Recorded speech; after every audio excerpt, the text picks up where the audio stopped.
those years as a superhero in Marvel. This video is purely for entertainment and does not infringe on copyrights or laws. The rights to the novel and image belong to the original author. We do not claim ownership. Don't like waiting and want to listen to this fanfic in full now? Subscribe to our Patreon, where you'll find the best fanfics. Chapter 651, It's Such a Waste of Money. This party was obviously prepared by Lee Ji to help Thor save the situation. When he heard that Thor actually came back with 2 other ladies and Sif was sitting at home, Lee Ji instantly thought of this way to deal with it. Find a group of beautiful women to hold a party. When there are more people, they can distract attention and sight. In this way, the possibility of conflicts between the 3 women is greatly reduced. Of course, Lee Ji himself is not a party animal. It is impossible for him to organize a party in a short time. So he immediately thought of Tony Stark, the playboy who has always lived in a state of drunkenness and dream. It is hard to say whether he can still live like this after getting married. But before Lee and Pepper had something going on, Tony would hold a big party almost every few days. He is familiar with how to deal with these things. Of course, for a guy like Iron Man who doesn't take money as money, he doesn't really care whether it costs $200,000 or $2 million to host a party. Anyway, he can earn it. But for Thor, who only earns a few $1,000s a month, when he saw the bill, he felt desperate. When he walked into the kitchen with the baking materials, Lee Ji, Jane and Christine all noticed that Thor looked a little bad. It was as if he had a serious illness, and it was obvious that he was not right. "Oh my God. What's wrong with you, Thor?" Christine, an emergency doctor, immediately put down what she was doing and began to check if Thor had heat stroke or some other sudden illness. Jane, an emergency nurse, also put down her prejudice against Christine at this time and immediately began to help her. She helped her unbutton the top 2 buttons on Thor's shirt, and then signaled Thor to lie down and take a deep breath.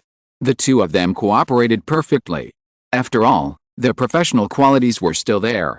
Seeing 2 such beautiful ladies caring about Thor so much, Lee Ji actually felt a little envious and jealous of Thor. Not to mention that there was another heroic and beautiful girl sitting in the living room. Sif from Asgard and Thor also had an unclear relationship. Lee Ji suddenly felt that he should pick up the diesel and torch and shouted, "Burn, burn, burn." "No, I'm fine, Christine." "Jane, no, don't take off my clothes." Thor immediately said that he had no problem facing the nervousness of the 2 ladies. He asked Christine to listen to his heartbeat and confirmed that his heartbeat was normal, his pupils were normal, and he was not overheated or cold. The 2 ladies were relieved. Although Thor's face was still very pale, it was so pale that it made people worry. After Thor got rid of the 2 ladies temporarily, he grabbed Lee Ji and whispered, "Do me a favor." "What?" Thor's voice was too low. The music in the room was too loud now, and Lee Ji couldn't hear what Thor said clearly. Thor could only point to the small garden behind the villa and motion for the 2 to go out and talk. Lee Ji and Thor could only apologize to Jane Foster and Christine first, saying that they had something to talk about, and then they went out to the small garden behind. The 2 women standing in the kitchen stared at each other for a while. "Christine, there's a party in the living room, aren't you going to join? It's suitable for a young girl like you." "Jane, I have a bad heart and can't stand too strong music. I just hope Tony Stark can leave here with his group of beautiful girls as soon as possible." Christine shook her head. "You are a little too worried." Jane felt a little guilty about this, and said, "What am I worried about?" Christine said with a playful smile, "What are you worried about? I think we all know." Jane opened her mouth, but didn't say anything. Because she didn't know what to say. Instead, Christine spoke first. "If you don't mind, come and help me. I want to make lemon pound cake today." In the back garden, Thor showed the bill Tony gave him to Lee Ji with a trembling hand. $2 million. Lee Ji almost jumped up in shock. "Is Tony Stark kidding?" Thor said heavily, "Let's not talk about whether he is joking or not. I can't take out this money. My monthly salary is to pay off this bill. I need to work for 30 years without eating or drinking." Lee Ji said silently, "It's just like buying a house in a city like Beijing, Shanghai, Guangzhou or Shenzhen." Thor turned his head. "What?" Lee Ji curled his lips. "Nothing." Thor pulled the corner of Lee Ji's clothes and said, "You have to help me. I really can't take out this money." Lee Ji's face twitched. $2 million? Do you know that Hawkeye, a level 7 agent of SHIELD, needs to work for me for 20 years to get this reward? And the key point is that this money cannot be transferred from the company account. I don't have that much personal savings. Leiji originally wanted to refuse ruthlessly, because this is not a small amount. $2 million US. Barton's 10-year copyright only sold for $1 million. For $2 million, I can sign the copyright of Hawkeye Barton's brother, One-Eyed Dunba, for 10 years. Of course, if Barton had this brother.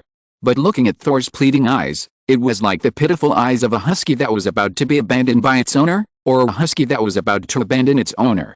Well, Thor has done this, and Leiji was really embarrassed to refuse this matter. He put the bill away first. Okay, you owe me a big favor. I will take care of this matter. Thor's originally pale face instantly turned red, just like the face changing in Sichuan opera. This made Leiji feel as if he had been fooled. But since he had already agreed, Leiji still told Thor about today's plan first. Listen, I have done a lot for your trouble. I asked Tony to invite these models to the party to distract the attention of these 3 people. At the same time, Tony will pester Sif. If he can't do it, then I will take over. You deal with Jane and Christine. Leiji carefully explained the details of this operation in the back garden. If there's a problem, change people and take turns to distract the 3 women so that they don't meet each other. The main thing is to prevent Sif and Christine from meeting each other. Before the party is over, we will find a way to send Christine and Jane back separately. Then you can have a good talk with Sif. What do you think? Thor excitedly grabbed Leiji's hand. Well done. Just do as you said. Leiji shook his hand that was a little painful from Thor's pinch and reminded him, one thing for one thing, this is the second favor. It does not overlap with the matter of lending you money. You owe me 2 favors in total. Thor's face jumped, but he still said very straightforwardly, okay. 2 is 2. The 2 who had agreed on the details of the battle returned to the villa. Now that they had a plan, Thor felt relieved. When he returned to the kitchen and was about to talk to Christine and Jane, he was shocked. Because in addition to Christine and Jane, Sif was also standing in the kitchen. Christine and Jane were standing inside with their arms crossed, waiting for Thor's return. They were looking at Thor with an inexplicable smile. Christine said in a mocking tone, "You are amazing, great lover." The younger Jane was more direct. She threw the apron that was originally tied around her waist directly on Thor's face. "It seems that I still have a misunderstanding of you." Leiji stood outside the kitchen and watched everything inside. He found Tony and gestured with his mouth. "What's going on?" Tony shrugged helplessly and said, "I can't stop her." In the kitchen, Sif was standing coldly inside. She looked at Thor and said, "I am your fiancé now, Thor. And you said that you would take responsibility for what you did in the past." Big news. Leiji and Tony were eavesdropping outside. Hearing what Sif said and seeing that Thor did not refute, Jane and Christine were instantly angry. Christine threw the bowl of batter directly on Thor's hand and strode out. Jane strode away without even looking at Thor, but her eyes were red. Thor felt that he was wrong today. "Hey. I didn't know this fiancé before. My dad found her for me. And she signed 2 big favors for Leiji inexplicably. When did Nightwalker lose money? You must pay back the favors you owe to others. It's really unfair to spend these 2 million, and nothing was accomplished." Sif. Thor clenched his fists, and he felt that he was about to explode with anger. Asgard Valkyrie Sif looked at the angry and deformed Thor without caring and said, "What? You want to hit me? Remember what you did to me before. Do you remember what you said?" Leiji and Tony continued to look at each other outside the door. Big news. Will Thor's once unknown beastly side finally be revealed today? Exclamation mark. Chapter 652, Come with me to see the cows. In the distant and beautiful Asgard, this is the kingdom of the gods. The sky here looks like you can touch the stars by looking up. It is spring all year round here, and there are exotic flowers and plants in the forest. Walking in this beautiful place makes people feel happy. And a little girl with beautiful blonde hair is walking in this forest. When she smiles, she is as beautiful as an elf. Her fair skin is healthy and rosy. Especially her beautiful long golden hair, which is as dazzling as the golden sun. Under the sunlight, it is as eye-catching as gold. This beautiful girl is called Sif. Wait, let me interrupt first. Shouldn't Sif have black hair? Did we see a fake Sif just now? Leiji in the Venus base couldn't help interrupting Thor's description. What we want to know now is what you did to offend Sif that year, which led to the reason why you didn't dare to confront her. Can you not talk about these nonsense? Liege's words caused most of the other giants of the Illuminati to agree. Everyone turned their eyes to Thor. Hey. I'm just talking about a cause and effect. You said you can help, so I said it. Thor waved his hand in annoyance. Liege, Tony, Captain Rogers, Professor Charles, Dr. Hank and other 5 people exchanged glances privately. They thought it would be better to let Thor speak freely. Otherwise, he might not continue. As for whether they can help or just come to watch, God knows. Okay, please continue. Liege stretched out his hand to signal Thor to continue.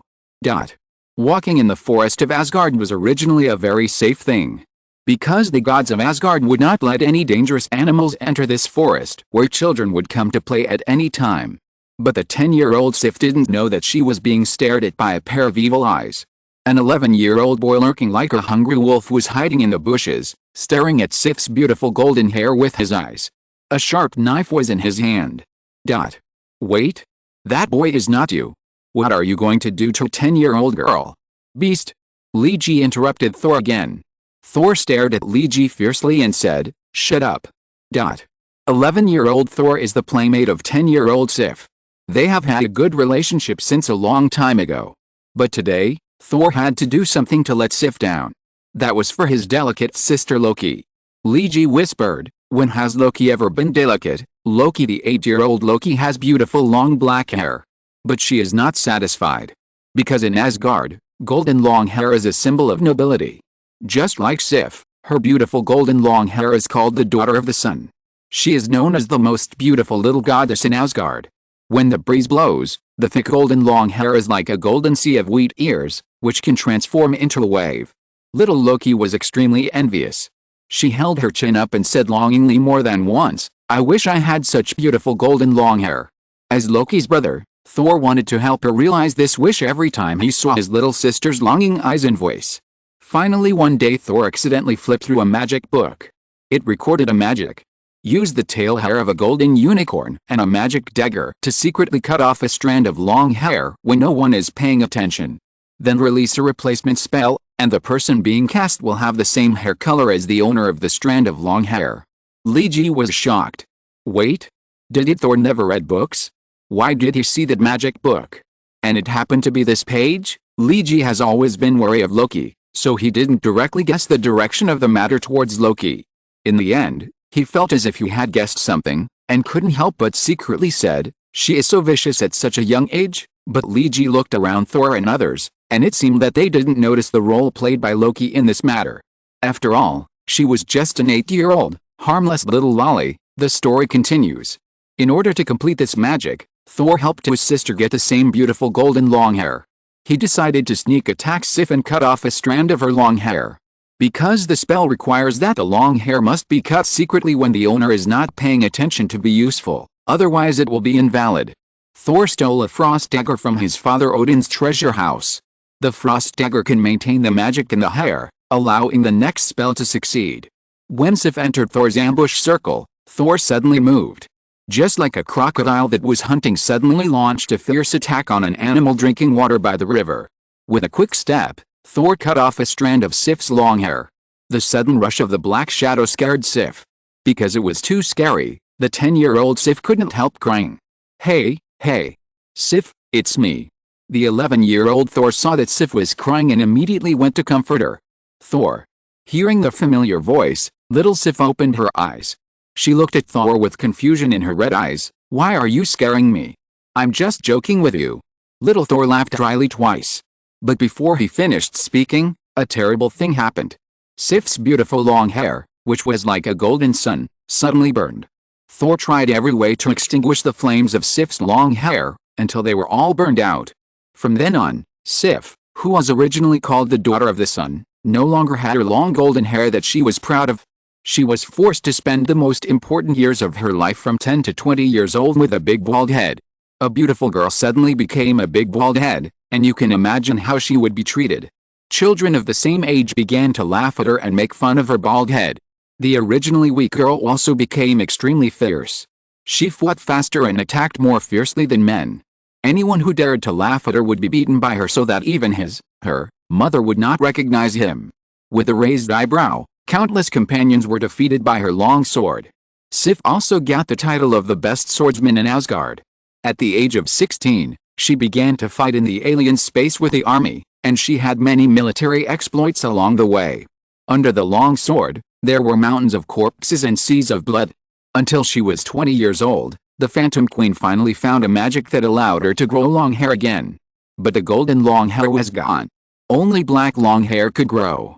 From then on, Sif said goodbye to her bald head. Thor has always felt deeply guilty about this matter. He felt that it was because of his mistake that a goddess life was changed. Thor said with a bad face, originally, Sif's position was the goddess of abundance and celebration. War has nothing to do with her. Single's life has changed because of me. She only needed to be responsible for beauty in Asgard. But now she needs to fight and kill. Everyone in the Illuminati looked at each other. In this way, Thor really felt sorry for this goddess. It is understandable that Thor couldn't be tough when he met Sif. But Tony was still a little curious, so did the magic of changing hair color succeed in the end? If the magic succeeded, at least it means that Thor's plan as a sistercon was half successful. Although half of it was beyond expectations. Hearing Tony's question, Thor's face became even uglier. This is the damn place. That magic book is fake.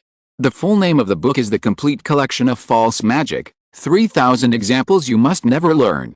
Sif's long hair has magical properties, which were originally familiar with the light and heat of the sun. It just happened to counteract the frost. At that time, Sif was young and the magic in her body was not stable. The stimulation of the countering properties caused a fierce resistance. In the end, it became an uncontrollable spontaneous combustion. Thor's face was full of indignation when he said this. It was also because of this incident that Odin taught me a lesson for 7 years. I had to train and be beaten every day. Even my mother didn't speak for me. Only Loki said a few words for me at that time. Loki narrowed his eyes when he heard this. Things seemed to be getting more and more wrong. Loki had already imagined a black hand behind the scenes, standing in a dark corner, covering his mouth and laughing ho ho ho. He suddenly felt very sympathetic to Thor. Thor finished telling the story, then looked at the other members of the Illuminati and asked, "So, what can you do about this? You guys often save the world, so it shouldn't be hard for me to deal with this little thing. This is actually much more troublesome than saving the world, okay?" Just when everyone was thinking, Loki spoke first. "I think you might as well relax and go to California with me to see the cattle farm. This is also a way to get close to nature." Thor looked at Loki in disbelief. Loki could only silently think to himself, "Trust me, this is the best. Otherwise, there is really no guarantee that anything will happen to Christine and Jane." Asgard, the starry sky is magnificent. The sky is full of stars, shining brightly. The multicolored aurora flashes continuously above the rainbow bridge. Loki sits on a luxurious velvet chair on the terrace of her luxurious bedroom. The sword of truth and the scepter of mind, without the mind gem, are casually placed aside. She casually covered herself with a phantom cloak as if it were a blanket.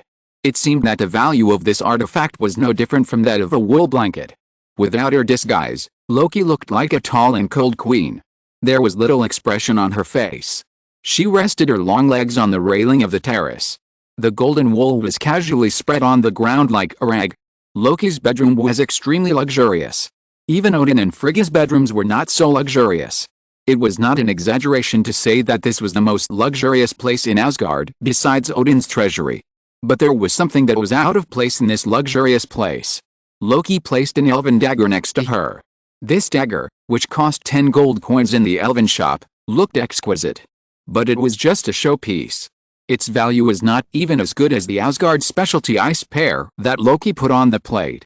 Loki used the elven dagger to peel the ice pear, then put the processed ice pear into her mouth and took a big bite. "I have arranged a way out for Thor and a future wife. So from now on, we have to prepare together." Loki gently waved the elf short sword. P.S. The elf short sword, this prop has been mentioned in the previous article. It is the trophy that Thor won by betting with Sif and others on defeating the evil creature, the giant salamander in the mud. It is also the first gift Thor gave to Loki. This plot has been described in the previous article. If you have forgotten, you can read the previous chapter when Loki is a girl too. In addition, please vote. Chapter 653, Cattle Breeding Duo. Somewhere in California, the United States, At the Anris farm. Angus, the owner of Anris Ranch, has been laughing in his dreams recently. Why? Because the farm is doing so well. Anris Ranch was founded more than 20 years ago.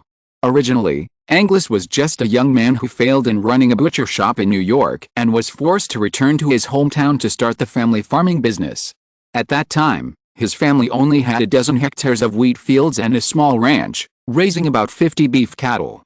The whole family, including Angus, is a total of 8 people running the entire farm. Apart from the annual seeds, pesticides, fertilizers, bank loans and machinery maintenance costs, the Angus family actually does not make much money. The main income is actually from government subsidies. Compared with farmers in some developing countries, the Angus family seems to have a rich family background. The farmland is so large and there are so many cattle. But in the United States, where agriculture is highly mechanized, these are nothing. Combine harvesters, planters, trucks, round-drip sprinklers, and airplanes spraying pesticides. These are all quite high expenses. A Volvo truck used to transport grain costs more than $300,000. Not to mention the more expensive combine harvesters. The Angus family farm almost relies on bank loans for turnover. In fact, this is also the current situation of agriculture in most industrially developed countries.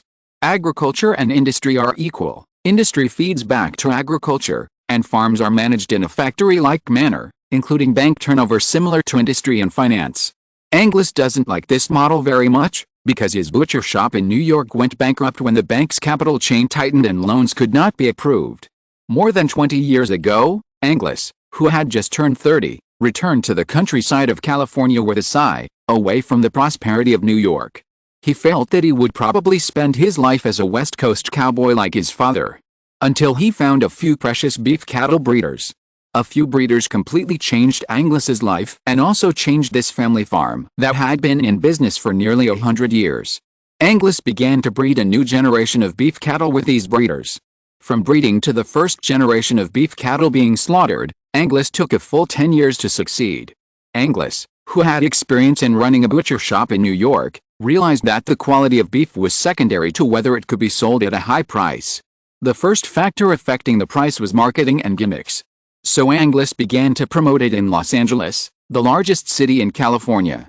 The rare production volume was used to highlight the preciousness of this beef, which was only supplied to a few large restaurants and some well-known beef shops in Los Angeles. However, this beef was not sold publicly on the market. This is very similar to the hunger marketing drama commonly used on the modern internet.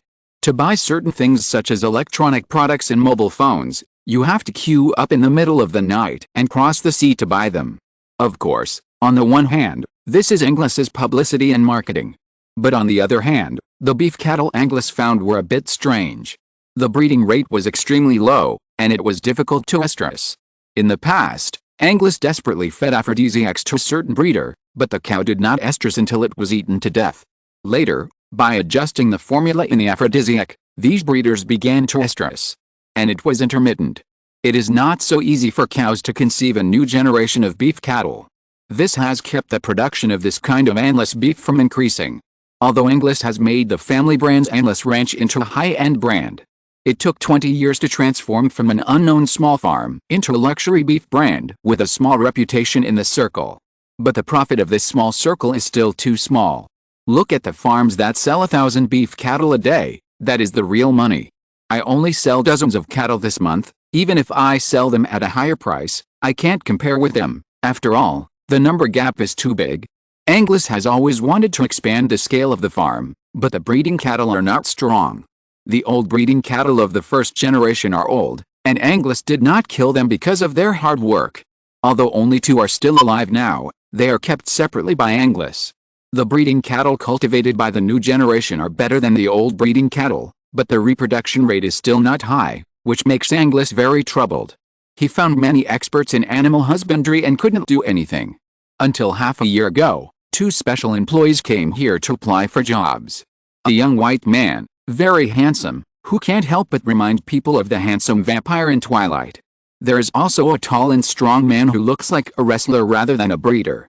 Angus was very glad that he accepted these 2 people instead of driving them away. Since they entered the farm and used an effective method to manage the breeding cattle, The success rate of cows' pregnancy has increased significantly. It's almost not an exaggeration to say that they are always successful. For this, Angus has repeatedly proposed rewards for these two employees. After all, as a breeding farm, ensuring the cultivation of breeding cattle is the key. Excellent breeding cattle are the key to the next generation of beef cattle. Angus held another meeting this morning and said that all employees in the factory should learn from Deacon Faith and Wilson Grant Fix. Learn from them to help the cows do XXX. Someone below snorted disdainfully. But as soon as the cattle farmer finished this sentence, he felt a chill all over his body. It was as if he was stared at by a beast. But the cattle farmer looked around and didn't find anything unusual.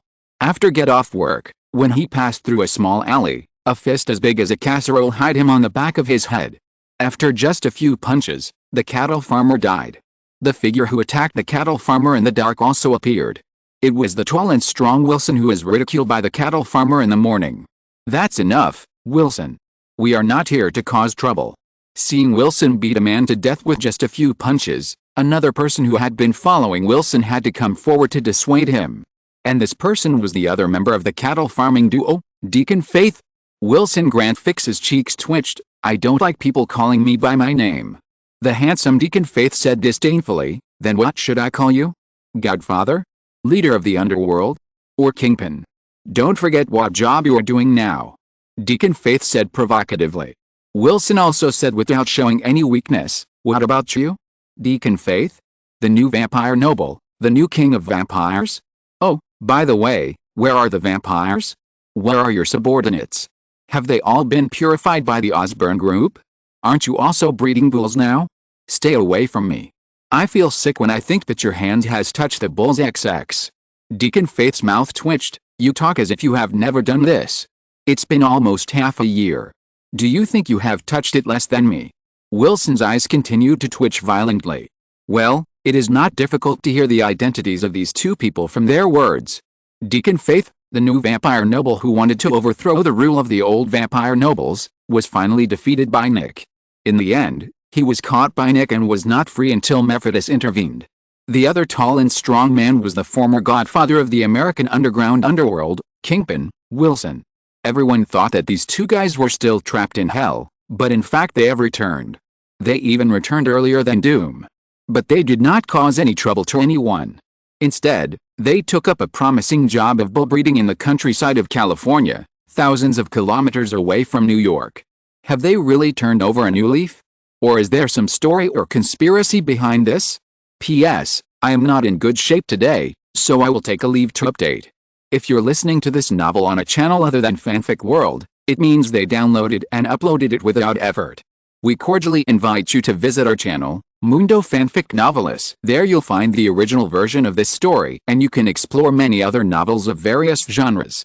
We're waiting for you to immerse yourself in a world of incredible novels.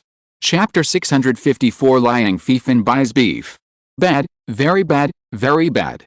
In the cattle breeding house of Anris Ranch, Deacon Faith and Kingpin Wilson are doing a day's work. If there is a worse job in the world, Deacon Faith and Kingpin will definitely vote for the profession of bull breeding. As the former vampire leader and the former largest underworld godfather in the United States, both of them were once the top group of people in the world, belonging to the top of the pyramid.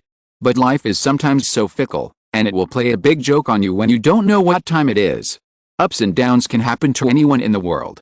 For example, Kingpin and Deacon Faith. After Deacon Faith was released from SHIELD by Mephitis, he became Mephitis's thug. He sold his soul in exchange for freedom and revenge. Mephitis fulfilled his wish and turned him into a flaming bat. An energy very similar to Ghost Rider, just like the energy of Johnny Blaze, the fake Ghost Rider. After Deacon Faith had this ability, he did cause some big troubles for S.H.I.E.L.D., such as the fall of S.H.I.E.L.D. and the subsequent resignation of Cyclops Nick, which were all related to him.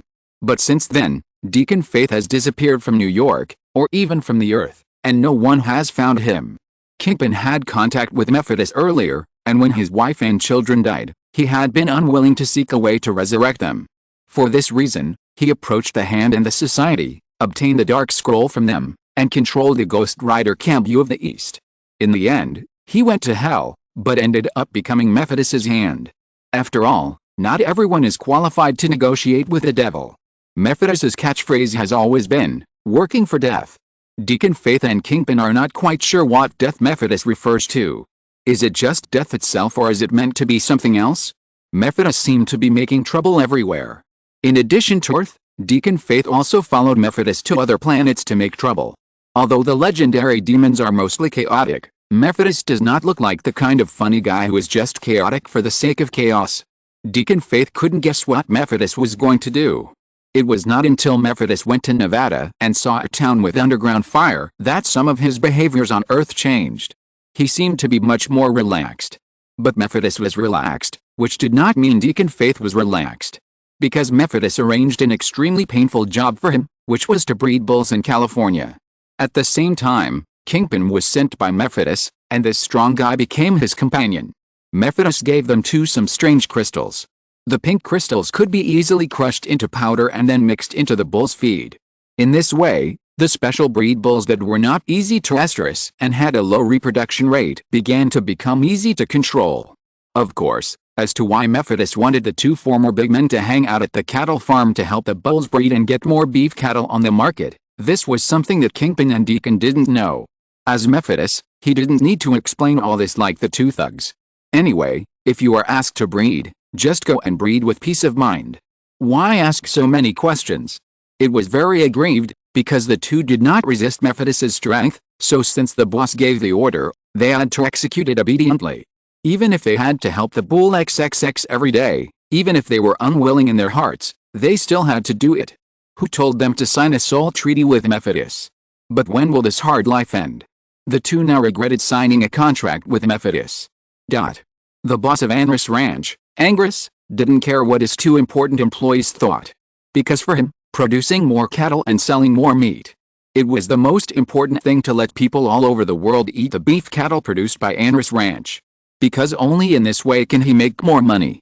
Just like now, less than a month after his beef was distributed to China, a Chinese businessman has come to him. It is a businessman named Liang Fifan from Guangdong. According to him, he runs a high-end steakhouse chain in China, with more than 300 chain stores across China. The daily beef consumption is as high as millions of RMB.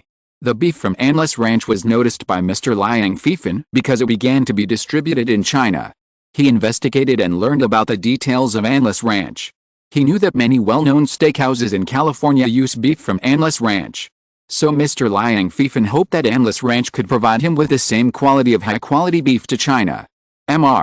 Angus. Unlike the United States, the demand for beef in the United States is already in a relatively stable state.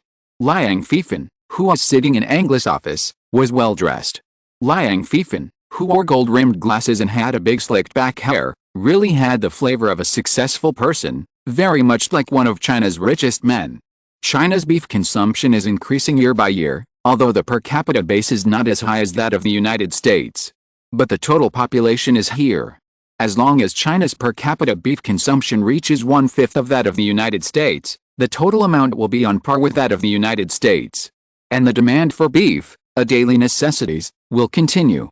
At present, China has not yet rated and classified beef. Although Inner Mongolia produces quite good beef, some of the quality is not worse than the top-grade Wagyu produced in Japan. But because there is no grading system, even the best Inner Mongolian beef will not be much more expensive than ordinary beef. It is impossible to compare with the sky-high price of top-grade Wagyu. And China has always been closed to importing Japanese beef. Traditionally, most of the graded beef sold in China comes from Australia. The price of 5A grade Australian beef in China is already very high. Our group also traditionally purchases Australian beef to provide to consumers. Liang Fifan spoke clearly and looked like a very serious businessman. Angus cares about the Chinese market very much, otherwise he would not have entered China so quickly. This is a strategic plan for emerging markets. China is the most populous country in the world. As long as this country is still developing, it is only a matter of time before its beef consumption becomes the world's #1 in the future. Apart from China, Angus can't think of any other country that can compare with China. Is it possible to sell beef to India, the second most populous country, which will soon surpass China and become the most populous country? Selling beef in India? Even if it means losing money, it will cost a lot. Chapter 655 Liang Fifan buys beef. Angelus personally poured a cup of tea for Liang Fifan, although it was a Lipton tea bag. But Angelus felt that he was respecting Chinese traditional culture, right? Although Lipton is a British brand. Mr.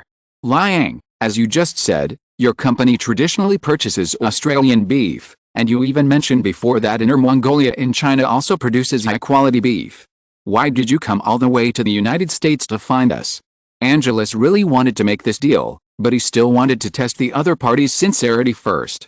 Liang Fifan blew on the surface of the tea water brewed from the Lipton black tea bag, and took a sip when the tea was not so hot. Then he said, the reason is very simple, because in China, Australian Wagyu is well known, but not that high. In Guangdong and the coastal areas of Jiangsu and Zhejiang, especially in cities like Shanghai, many high-end restaurants offer so-called Oriental Wagyu Kobe beef, Oriental black-haired cattle and other varieties. Because of geographical reasons, Oriental Wagyu has a very high popularity and recognition in China. Many consumers are willing to spend 800,000 yuan to eat Kobe beef teppanyaki or steak once. Liang Fifan pushed his gold-rimmed glasses and said with some helplessness. Angelus squinted his glasses. Wait a minute, Mr. Liang. If I remember correctly, China completely prohibits the import of Oriental beef, right? Even the entry of American beef into China this time was agreed after extremely long government mediation and negotiations. American beef has been banned in China for 14 years. Oriental beef should have been included in the list of items that are completely banned from import in the first year of the 21st century, right? Where does the Kobe beef provided by those restaurants you mentioned come from? Angelus looked at Liang Fifan with some suspicion. God knows where it comes from. Liang Fifan said with a hint of sarcasm, maybe it was smuggled in from Japan. But I believe most of them are Australian cattle, or simply Inner Mongolian cattle are processed and pretended to be Kobe cattle for sale. Anyway, the best Inner Mongolian cattle only need to be processed carefully when shaving the meat and remove the excess. Only the necessary fat and marbling are left. In fact, it looks no different from Kobe beef. As long as the fat reaches a certain level, there is no difference in taste. But the price of Inner Mongolian cattle is very different from Kobe beef. A top-grade Kobe beef can be sold for more than 1 million yuan, while a top-grade Inner Mongolian cattle can't even sell for 1/10 of that.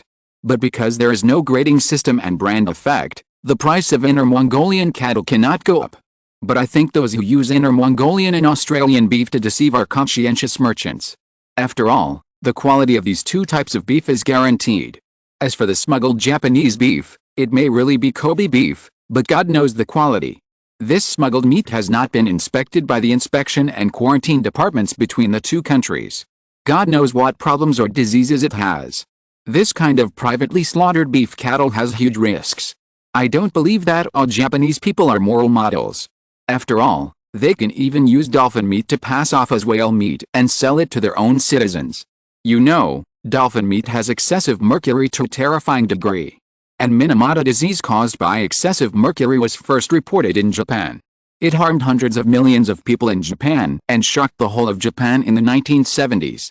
Those fishermen, businessmen, and local officials all knew that dolphin meat was being sold as whale meat, especially that dolphin meat could cause Minamata disease, but they still did it anyway.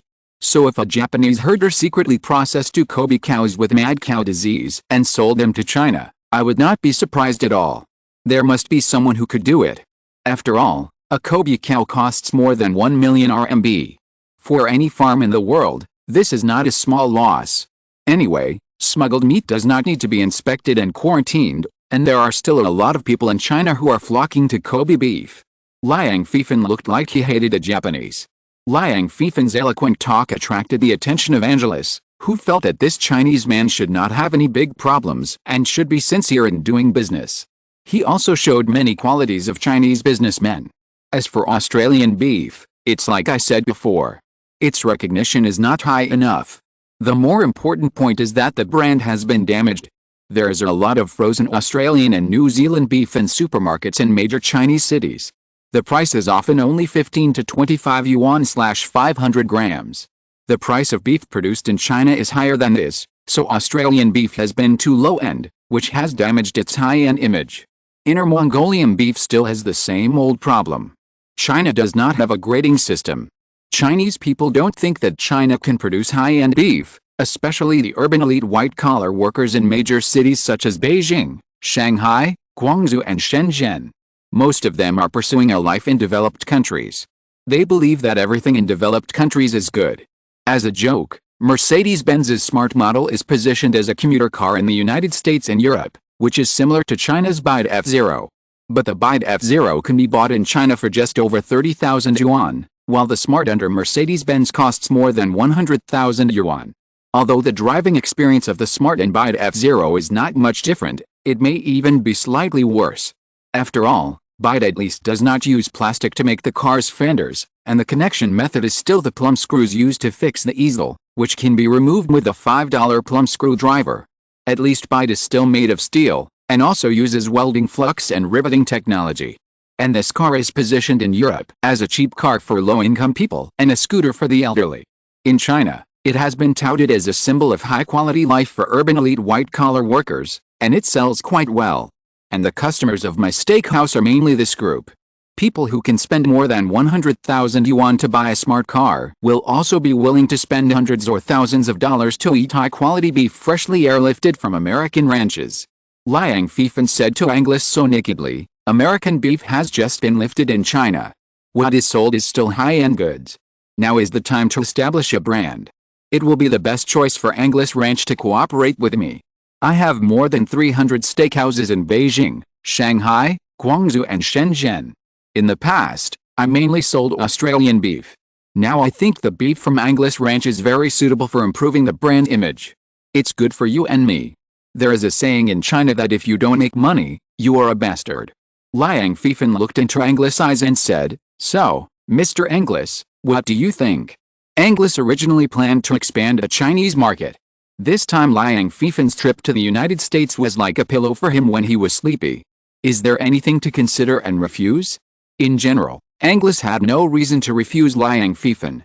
He needed a powerful Chinese businessman to help him open up the market in China. Even if Liang Fifan wanted to suppress the price of his beef, Anglais could tolerate it.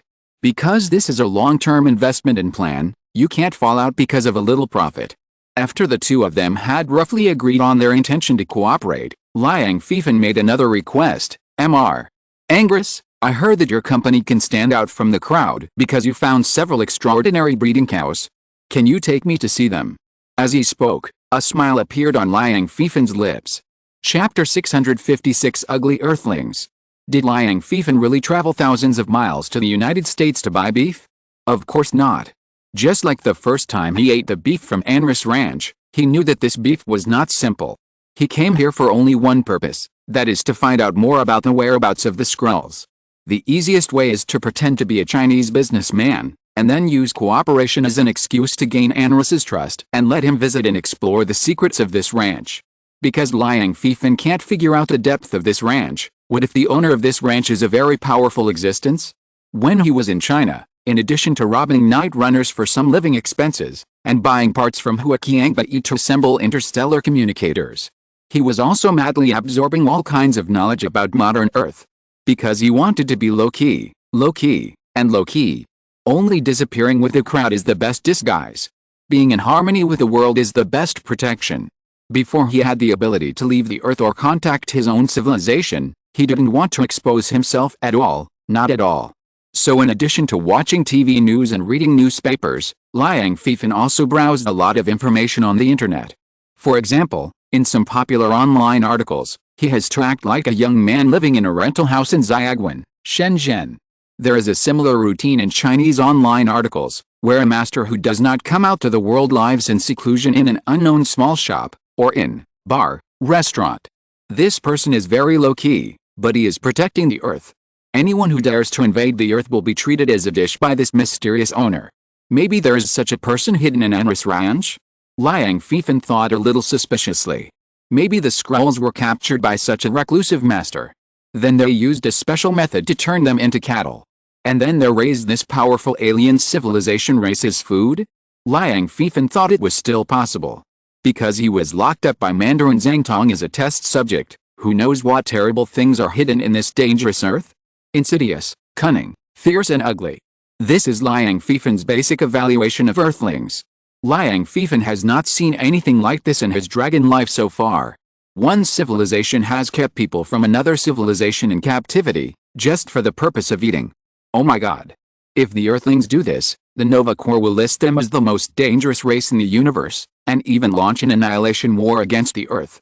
If it is confirmed that the Earthlings keep the Skrulls in captivity as food, then the cosmic forces led by the Nova Corps will definitely list the Earth as the most dangerous level.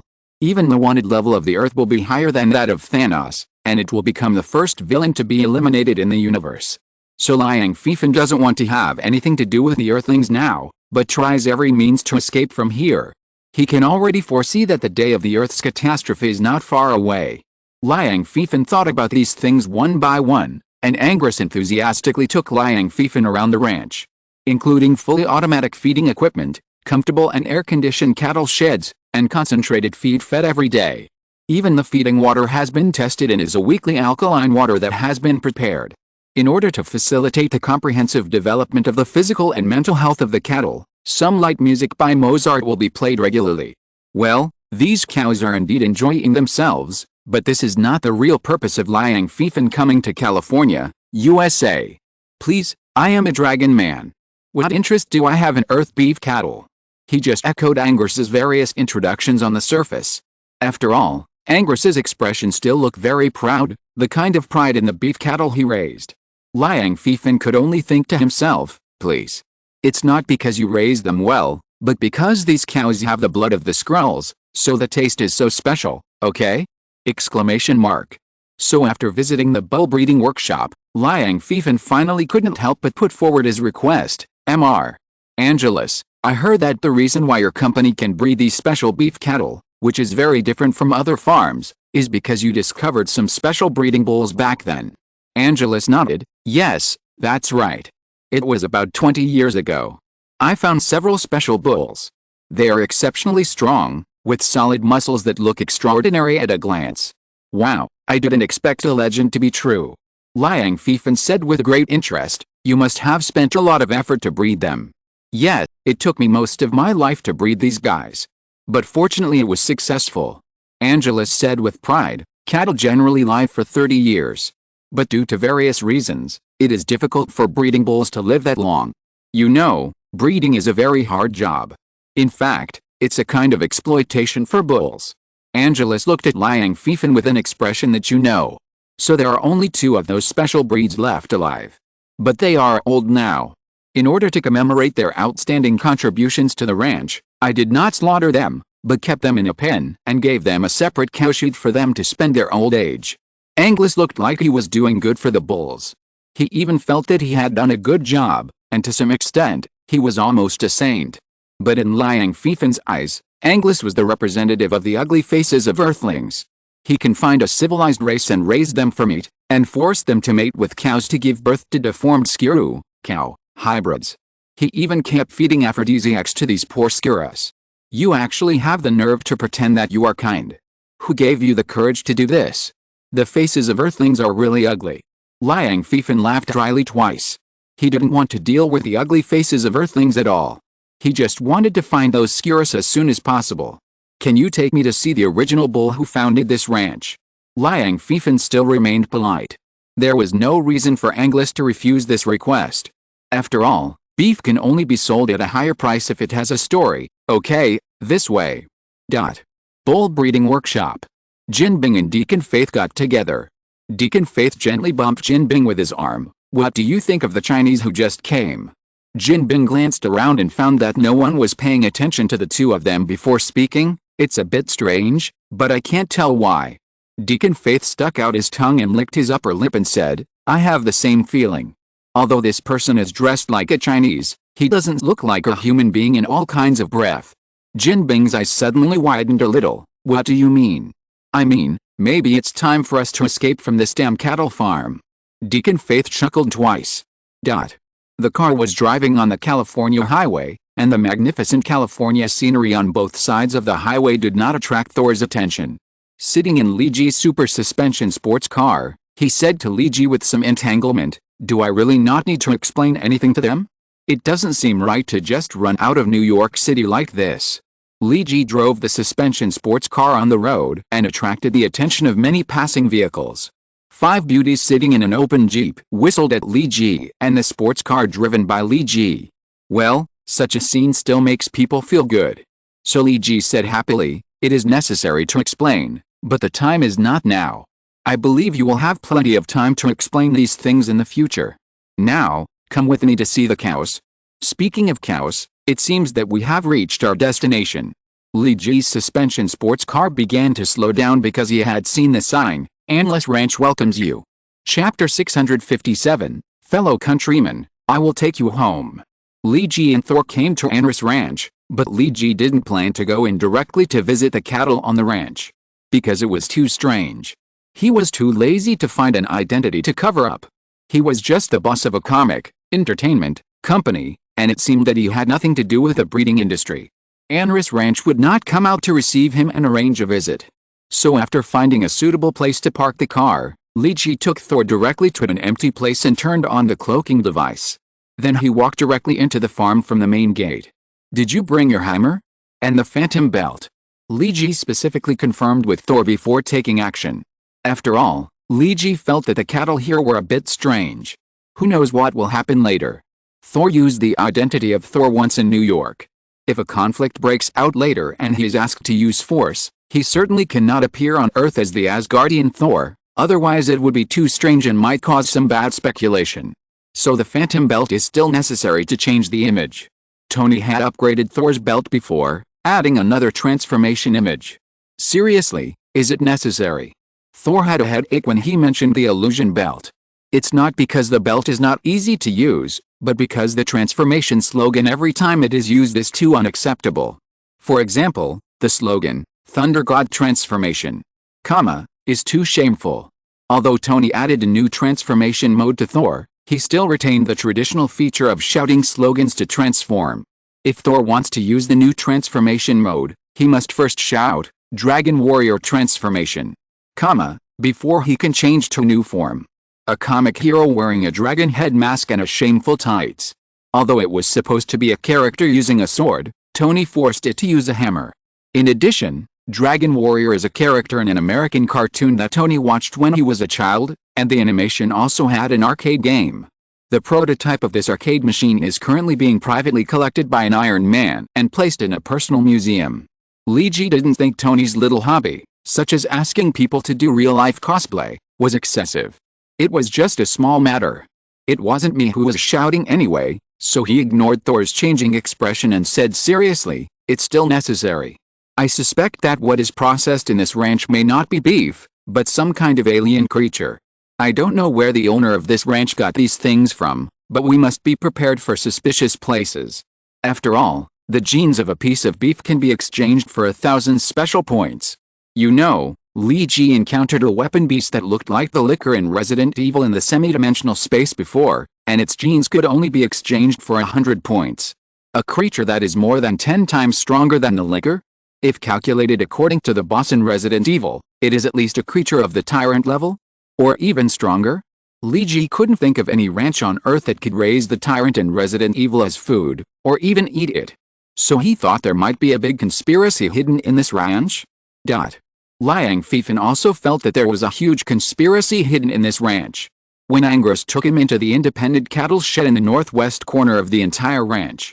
And this independent cattle tongue is the place where the only two special breeds of cattle that are still alive live. When Liang Fifan just stepped into this area, his keen sense of smell had already warned him.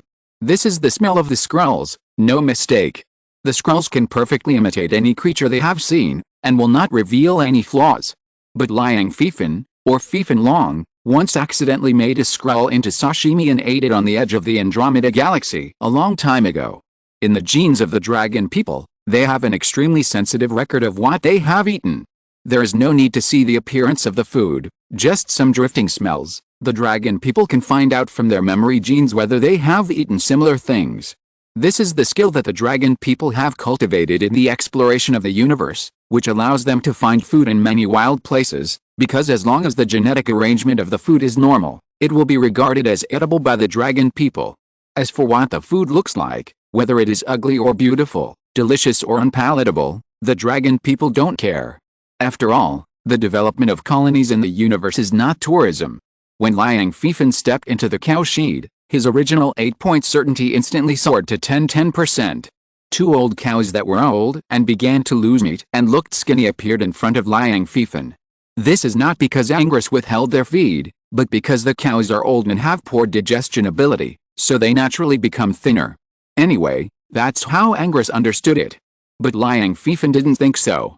Because he clearly saw something called longing in the eyes of the two old cows, that is a longing for home, a longing for the past years, a kind of spiritual brilliance. And under this longing, there is also something called hatred, although it is hidden very deeply. But Liang Fifan clearly felt the hatred that flashed when the two old cows looked at him in anguish. May I ask if a normal cow would have such eyes and expressions? Can they have such high IQ? Liang Fifan's answer in his heart is no. If cows are so smart, then the earth should be a situation of human-cow war now, instead of humans being the dominant ones. In order to accommodate these two cows, I have carefully renovated this cow shed. For example, this drainage facility and air drying equipment. Angus was still chattering to Liang Fifan about how good he was to these two old cows. But Liang Fifan didn't listen at all. He just walked into the fence step by step, and then approached the two old cows step by step. The two old cows' eyes were more and more alert, but Liang Fifan pretended not to see it. He just approached step by step until he finally stuck to the iron railing and looked at the two old cows. Jin Bing and Deacon Face, who had been hiding in the dark and observing with telescopes, were a little confused. Jin Bing muttered, "What the hell is this Chinese doing? What the hell is Liang Fifan doing?" The two will know it in the next moment. Because Liang Fifan leaned against the railing and stretched out his hand to the two old cows and said, "Fellow Skiru people, stand up. I will take you home." Chapter 658 Routine and Sincerity. Liang Fifan stood by the fence of the cow shed and said to the two old cows in an affectionate tone, "Fellow Skirus, I am here to take you home." As for why a dragon man would say fellow comrades to the Skirus, and why a dragon man who had eaten the Skirus said such words? In fact, this was a plan of Liang Fifan. During his time on Earth, Liang Fifan Long, learned a lot of things, especially about the conspiracy and tricks of the Earthlings.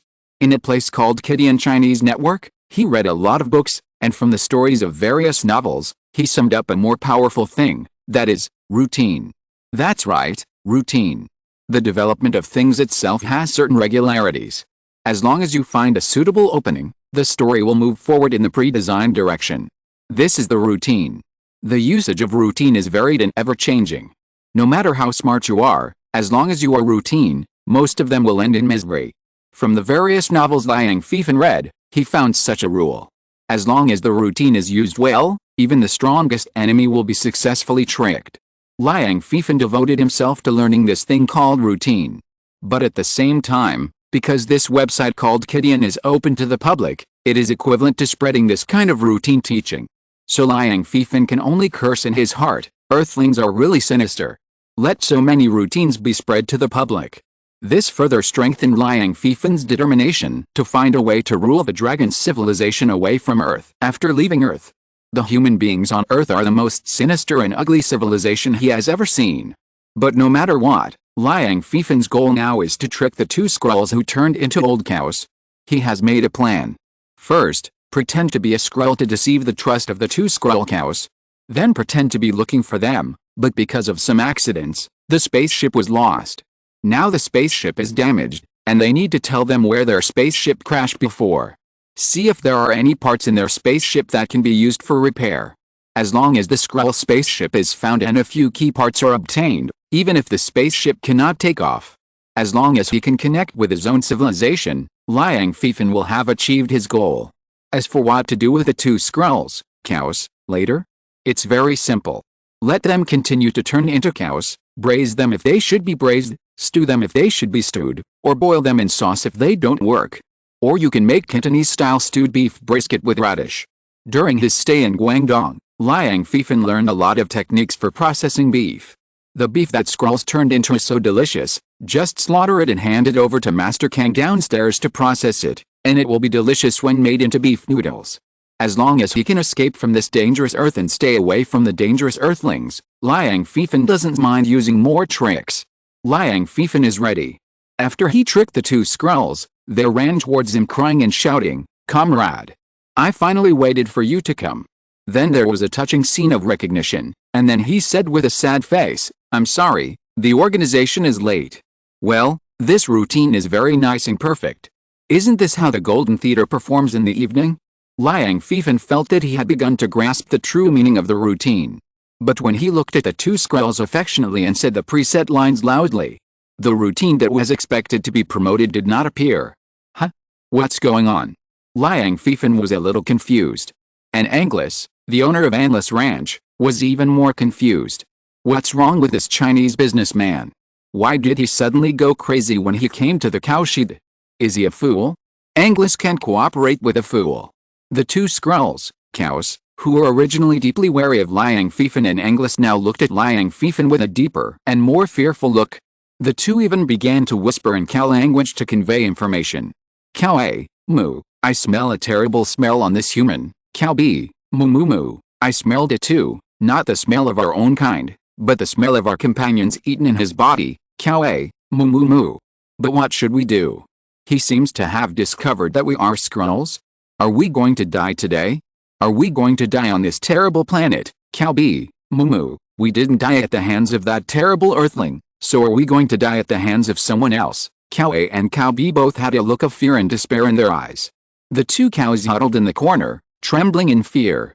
Liang Fifan and Anglus couldn't understand cow language, but seeing the two bulls being frightened, Anglus guessed with his big toe that Liang Fifan must have just scared the two elders of his ranch. So he pulled Liang Fifan's shoulder in dissatisfaction and said, "Mr. Liang, I think you scared them. It's better to leave here now." Because Liang Fifan just behaved like crazy, Anglus had already questioned the cooperation with Liang Fifan. So his tone was not so good. But now that he had seen what he wanted to see, Liang Fifan was in no mood to deal with a sinister earthling. Anglus pulled him, and Liang Fifan just shook his shoulder. "Get out." The vital signs of the dragon people are much stronger than those of humans, which can be seen from the army of flying dragons created by the clones of Fifan Dragon. The general conventional weapons on Earth are ineffective against them. The weapons that can harm the lives of these dragon people by technology are only in the hands of a few people on the whole Earth. And can an ordinary human compete with the dragon people? The answer is no. So Anglus was thrown several meters away by Liang Fifan's shoulder, and then hit the solid wall head-on. He didn't even remember to scream, and was killed by Liang Fifan. Liang Fifan had lost his patience. He tore the steel bars apart as easily as if he were tearing off a few leeks. "Okay, you'd better follow me obediently." Liang Fifan's trick failed. He thought that since the trick didn't work, he should just use sincerity. So Liang Fifan said to the two cows sincerely, "If you don't want to die." Kingpin and Deacon Faith, who had been observing secretly, also moved. Although they didn't know what happened specifically, it was obvious. The Chinese man named Liang Fifan must have a problem, and he came for these two breeding cows. And what was Mephisto's purpose in letting the two of them work in this cattle farm? The two of them also wanted to know. Maybe this was an opportunity to get rid of control? So without any hesitation, Kingpin and Deacon Faith turned into a ball of fire and flew towards the location of the cowshed like a cannonball. Li Ji and Thor, who had just entered the farm and were secretly checking the cattle of this ranch in the breeding base, suddenly heard a loud noise. The northwest corner of the ranch was ablaze. "Let's go. Looks like we've arrived at the perfect time." Li Ji and Thor started running towards the northwest corner of the ranch. Chapter 659, Dragon Warrior Transformation. Anris Ranch in California. This place was originally just a rural place, and everyone lived a peaceful life. Workers went to get off work on time every day to feed and mate cattle, and at the same time, slaughtered cattle and sent them to all parts of the world. Originally, this place was no different from any beef cattle slaughterhouse in the world. Life was very peaceful. But this peace was all broken today. Liang Fifan did not come here to buy beef. What he wanted was to find the Skuru people, and then find the spaceship behind them through the Skuru people he found. Finally, escape from the Earth. This is his purpose. So when the routine failed to impress the Skuru people, he decided to impress the Skuru people with sincerity. So he tore off the railing and strode towards the two Skuru people who turned into cows. He said to the two cows with a sincere and terrifying expression, "I know what you are, don't make it difficult for me. Now you'd better turn back to your original form. And then answer my questions honestly." One of Liang Fifan's hands has turned into a green dragon claw, and the layers of dark green scales are like they are made of fine gems. Under the light, The 5 long and sharp claws were shining beautifully, just like a Persian scimitar made of adamantium alloy, and the cold sharpness reflected a terrifying light. Liang Fifan pointed his dragon claws at the 2 Skrulls, cows, and said, "Better move faster. I don't have that much patience. If you don't want to die, then tell me where your spaceship is." The 2 Skrulls understood the moment Liang Fifan transformed that this was a dragon man. But wasn't the civilization of the dragon people destroyed by the Empire a long time ago? Where did these dragon remnants come from? The dragon people are a kind of civilization with very strong individual strength and a high level of technological civilization. After all, they can colonize in the universe, which is a level above the middle civilization. But it is not as advanced as the Empire. Moreover, the dragon people are very large, generally hundreds of meters in size, and some special dragon people can reach several kilometers in length. At the same time, the dragon people have a long lifespan, and a lifespan of hundreds of years is the basic lifespan. If they fall into deep sleep to maintain their lives, they can even live for thousands of years. But it's just like all creatures with strong individual life. The stronger the individual life, the weaker its ability to reproduce. The dragon people are such representatives, and there are not many dragon people. Even after owning more than 300 colonized planets and 1,000 resource planets, the entire dragon people population is only more than 300,000. This is a natural development, and the vitality of the Skrulls is not as strong as that of the dragon people. A table knife can kill an ordinary Skrull. It can be said that in terms of life form, the Skrulls and the Earthlings are very similar. However, the Skrull Empire, which is very similar to the life form of the Earthlings, finally completely destroyed the dragon civilization. What triggered all this was a small conflict on the outskirts of the Andromeda galaxy hundreds of years ago. Because of the different forms of civilization, the dragon people's needs for resources and food are different from those of the Skrull Empire. Therefore, the Skrull Empire has no interest in the dragon civilization that is not particularly far away from itself.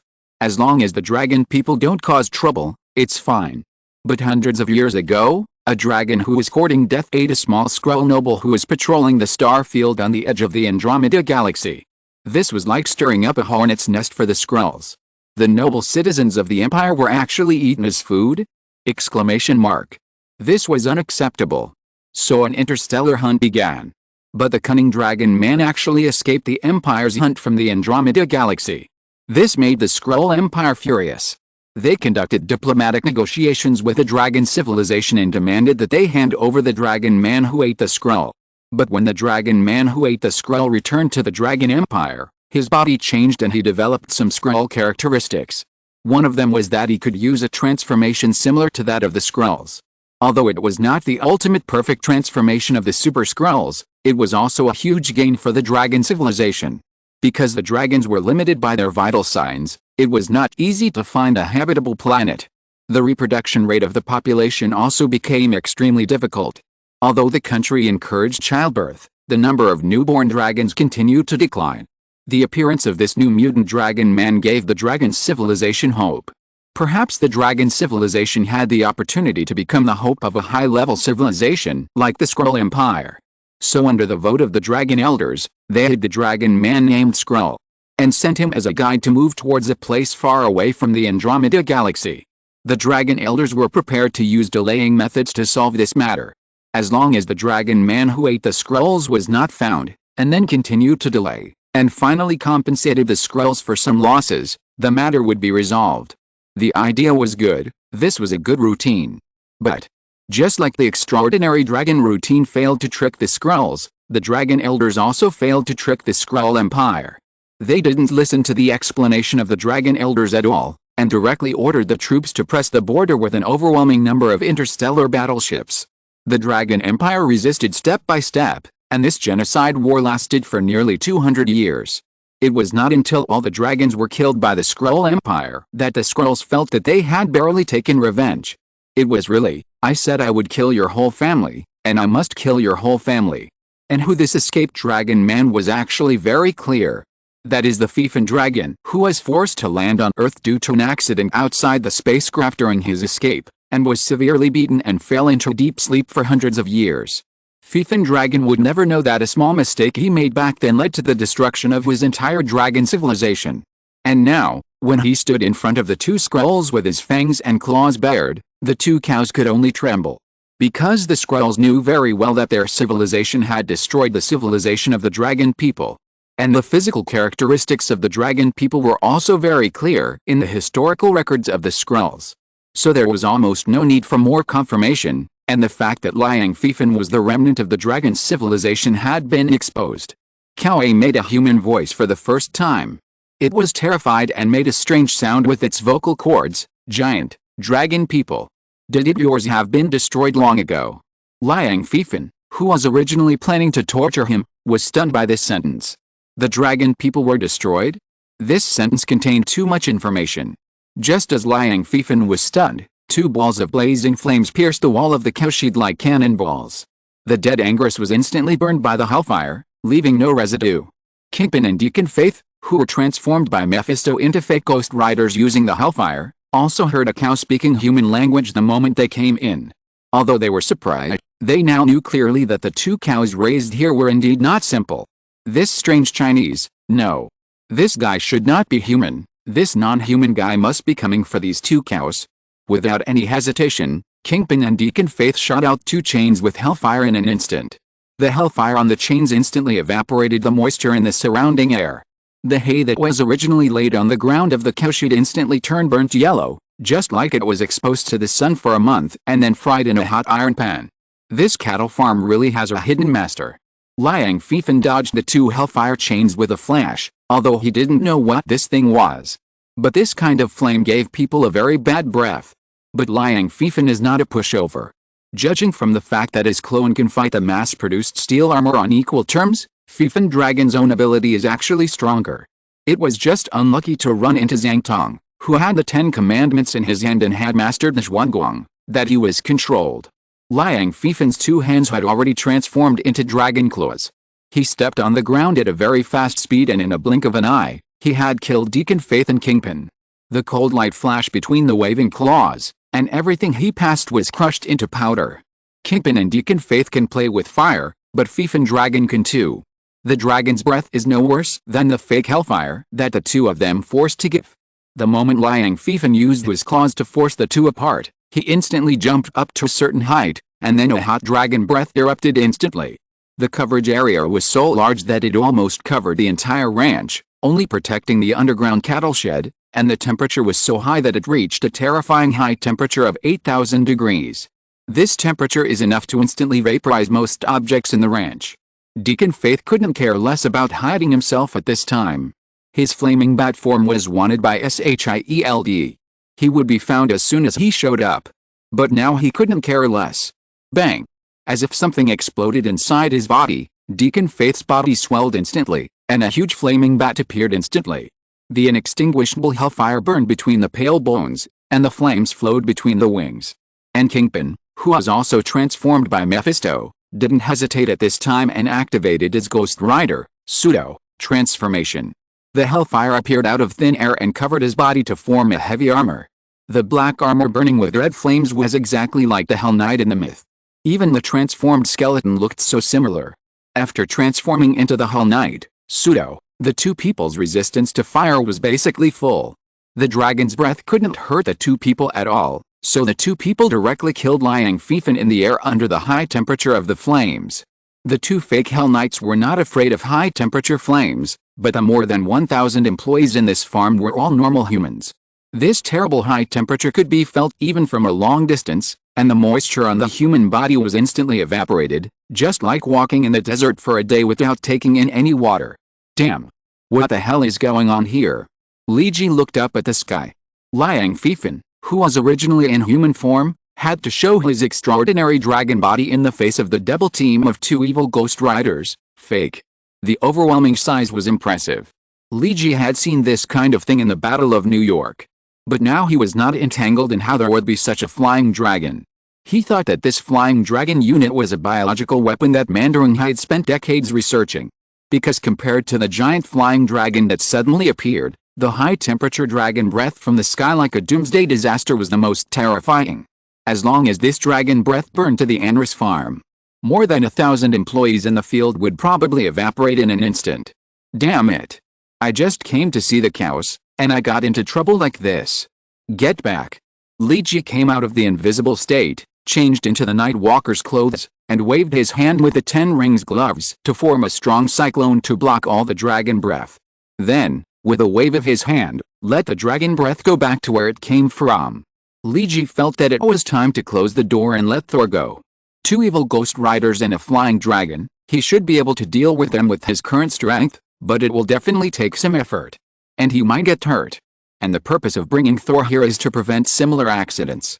So Luigi shouted in the direction of Thor, "It's up to you, Dragon Warrior." Thor looked at Luigi reluctantly, and he shouted helplessly while still in the invisible state, "Dragon Warrior transformation." P.S. Congratulations to the 3rd cute protagonist in this book, the Bird of Fae. Also congratulations on this book breaking through the 2 million word mark. Thank you all for your strong support along the way, which has brought me to this day. Chapter 662 Calves. After Long Fifen transformed into the body of a giant dragon man, his body was extremely large. In the sequence of giant dragon men, Long Fifen's physique can be classified as an elite warrior. With a body length of almost several kilometers and dragon wings that covered the sky, the shadow cast in the sky covered the entire Anris ranch. The ranch employees who had just escaped because of Luigi when the dragon's breath descended now knew that their lives were facing a huge threat. Who would still be in the mood to go to work at this time? Who would care about the cows in the farm? Everyone started to run away desperately. The ranch with thousands of people was instantly in chaos. The cattle workers who had just run out of the workshop looked at the huge flying dragon flying above their heads and couldn't help but let out a series of exclamations and gasps.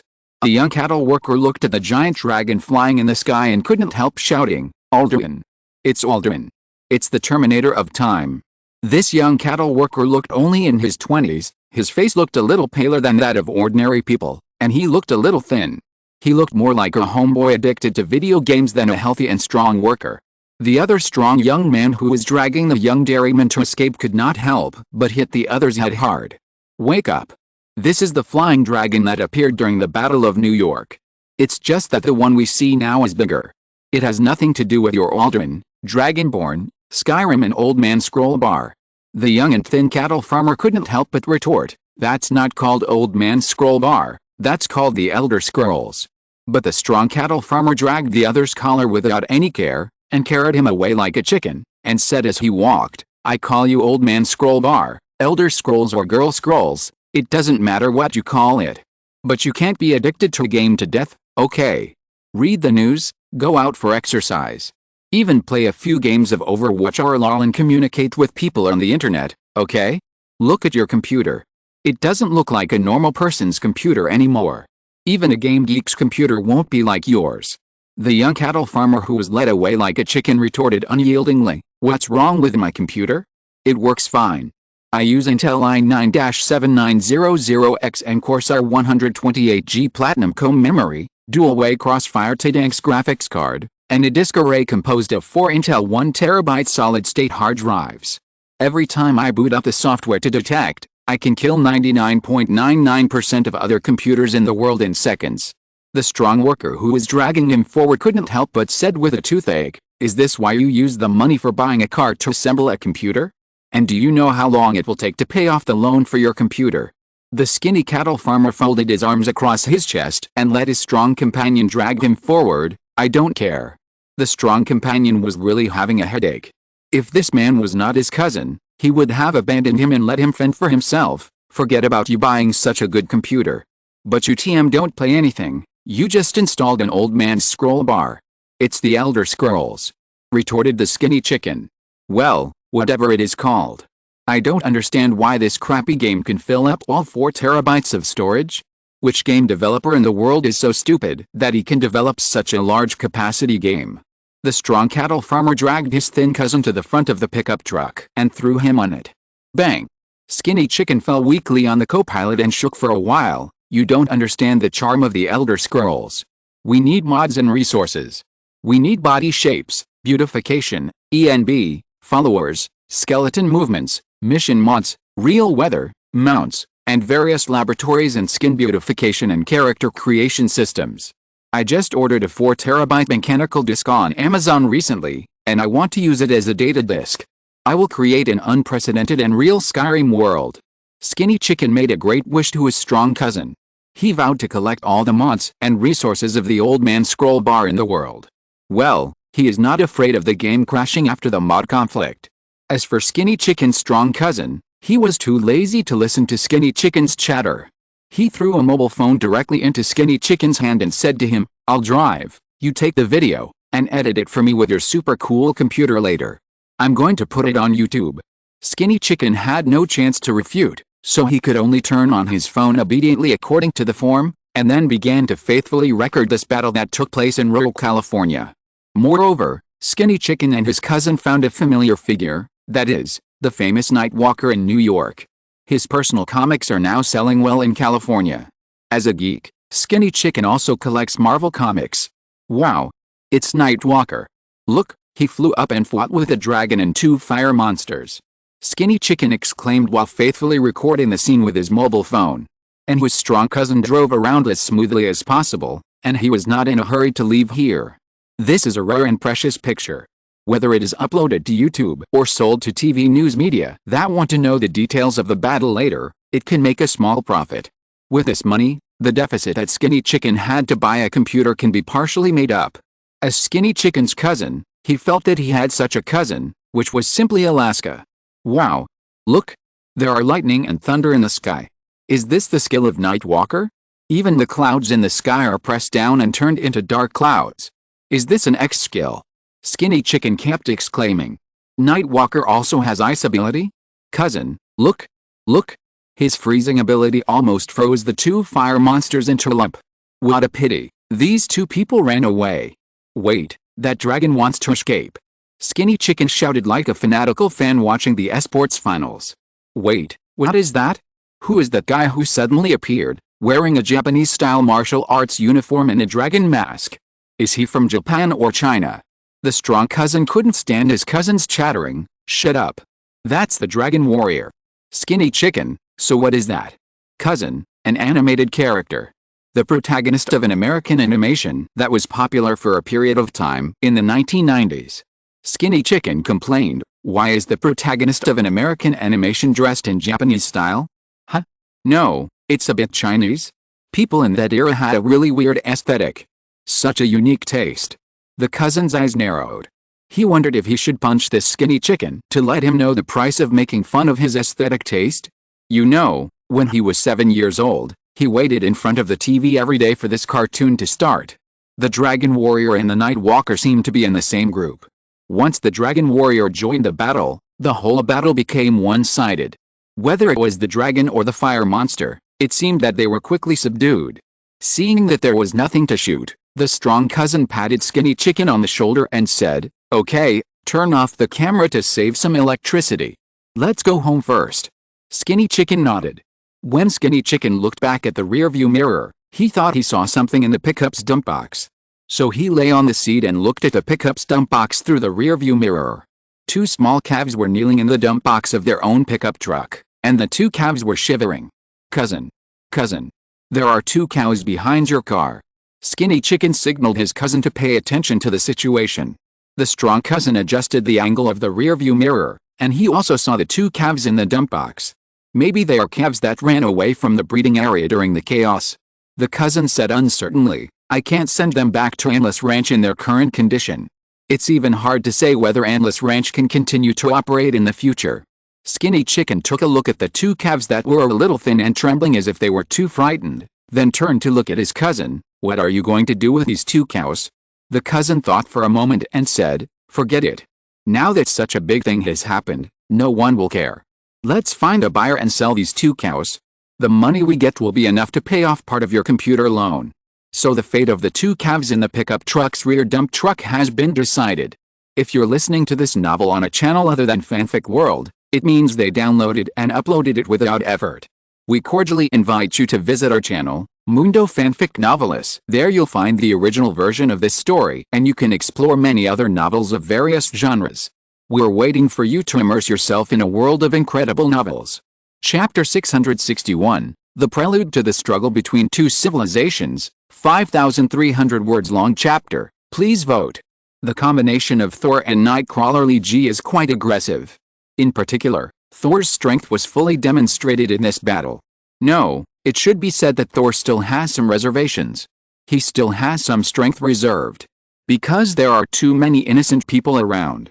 If Thor wants to exert his full strength, then I am afraid that the entire California and the surrounding areas will all be reduced to ruins. To deal with the extraordinary dragon and the two fake evil ghost riders, Thor does not need to do so. For example, summon a meteor shower or something. His current strength has been restored, and he has even become stronger because of Thor's hammer. But for three guys of this level, Thor does not need to use his full strength. All resistance becomes useless wherever the thunder hammer sweeps. Whether it is the thick scales of the extraordinary dragon or the flames of the two evil ghost riders, fake, they can't stop this powerful hammer at all. Although they tried their best to defend, the flashing thunder was more powerful than armor-piercing bullets, making all resistance meaningless. Thor, who turned into a dragon warrior, looked at the three people who had been beaten to pieces without any expression on his face. Loki fought with the three guys for a while at the beginning, and the rest of the time was given to Thor to perform. It happened that he was facing a big crisis in his life recently. He was in a bad mood and needed a window to vent. Kingpin, Deacon Face and Fifin Long just bumped into his gun. Why not use the free sandbags for venting? The three venting bags looked miserable now. Fifin Long had shrunk his body a lot. The hellfire on Deacon and Kingpin was extinguished a lot. The originally pale skeleton body was harder than many steels, but now it was broken everywhere. How to deal with these three guys? Thor turned around and asked Loki to see how to deal with these three people. Loki wielded the thunder blade and walked to the dying Kingpin. Without any hesitation, the power of the thunder of destruction was infused into the blade. The purple thunder was full of the breath of destruction. Now Kingpin could no longer maintain the status of Ghost Rider. Now he looked very scary with half man and half skeleton. But Loki would not be scared by this appearance. Without any hesitation, the knife flashed, and the purple thunder left a crackling sound in the air, and then a big head flew up. Loki wanted to kill Kingpin a long time ago, but he never had the chance. Because Kingpin caused a lot of things, including his contact with Doom to go to hell, or his identity as the godfather of the American underworld. And Loki killed quite a lot of gangsters. With the efforts of Loki, Mike, Damon and Frank, the entire New York, including the gangs around New York, were almost bloodbathed. And the purge of the gangs is getting more and more intense. And the conflict with Kingpin can be said to be a never-ending struggle. The reason why Loki didn't kill Kingpin before was very simple. At that time, Mephisto was protecting him in hell. Loki didn't think he had the strength to challenge a demon god of hell. If Mephisto insisted on encircling Kingpin, then even Ancient One and Odin would have to think twice. Killing Kingpin by force would cause trouble. Now, on Earth, without Mephisto, Loki naturally wouldn't be polite to Kingpin. There was no extra nonsense, just kill him. When Kingpin's head flew out, his eyes were still flashing with disbelief. As a generation of heroes, he died here without a breath. Not even a few people would know. After Loki cut off Kingpin's head, he didn't feel at ease.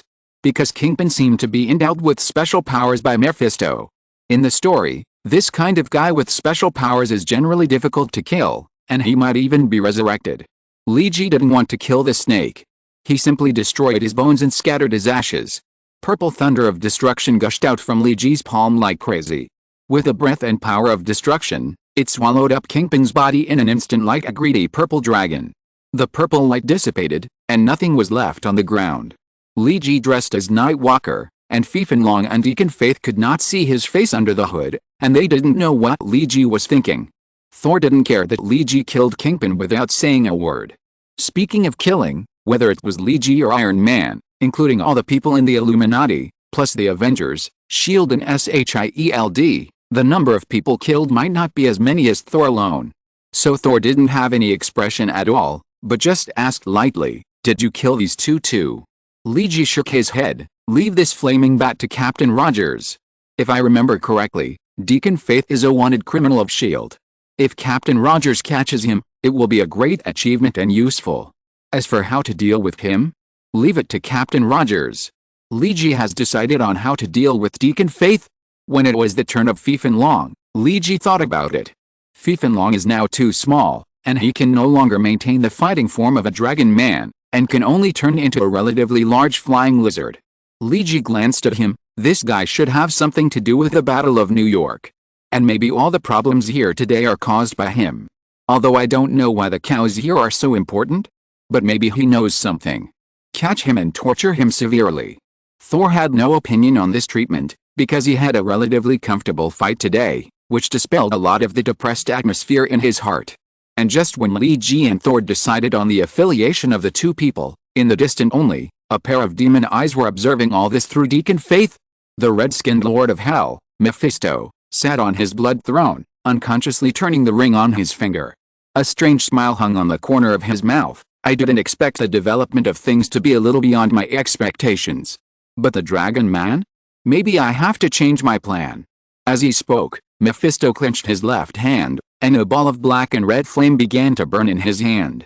He whispered the devil language. Because of the Ancient One, he didn't want to set foot on the earth unless necessary.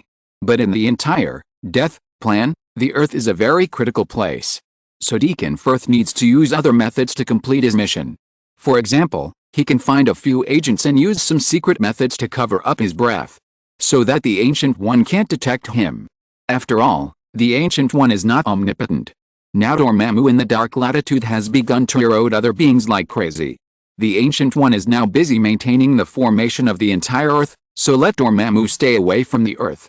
He can't pay attention to the little things on the Earth all the time. Mephisto couldn't pay attention to his two agents on the Earth all the time, because he still had a lot of things to do in the whole universe. But because Lee Ji just killed Kingpin decisively, Mephisto triggered the ban on Kingpin. The soul fire of Kingpin that was originally burning in Mephisto's body was extinguished. That's why Mephisto watched all this through Deacon Faith's eyes. And now when Mephisto turned the black and red flame in his hand, Deacon Faith, who was far away on Earth, began to shake unusually. A terrible breath spread from his body. The hellfire that was on the verge of extinguishing began to become stronger and stronger.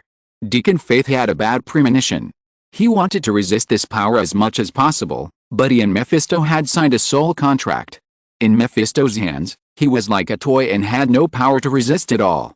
The red hellfire burned on Deacon Faith again, and it was more dangerous than when he was at his strongest just now. Damn it! Get out of here! This time even Thor felt a danger. He flew a considerable distance with Lee Ji standing beside him without any hesitation. And while flying, waving Jormnir, Thor laid layers of electric nets around the two as defense.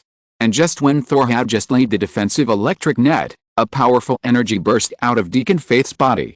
Even if he thought with his big toe, Lee Ji knew that this guy had self-destructed. But Deacon Faith had just been beaten like a dog by Thor and was completely powerless to resist. How could this self-destruction be so powerful? Even the defense network set up by Thor began to crumble, and Thor had to raise the hammer to strengthen the defense. Because the defense he set up was too hasty and there were still many loopholes. This kind of hellfire explosion is extremely powerful, but fortunately the range of the explosion is not wide, but concentrated around the ranch. And because of the battle just now, all the staff around here have been scared away. It's really unlucky that most of the cattle that haven't completely run out have turned into ashes.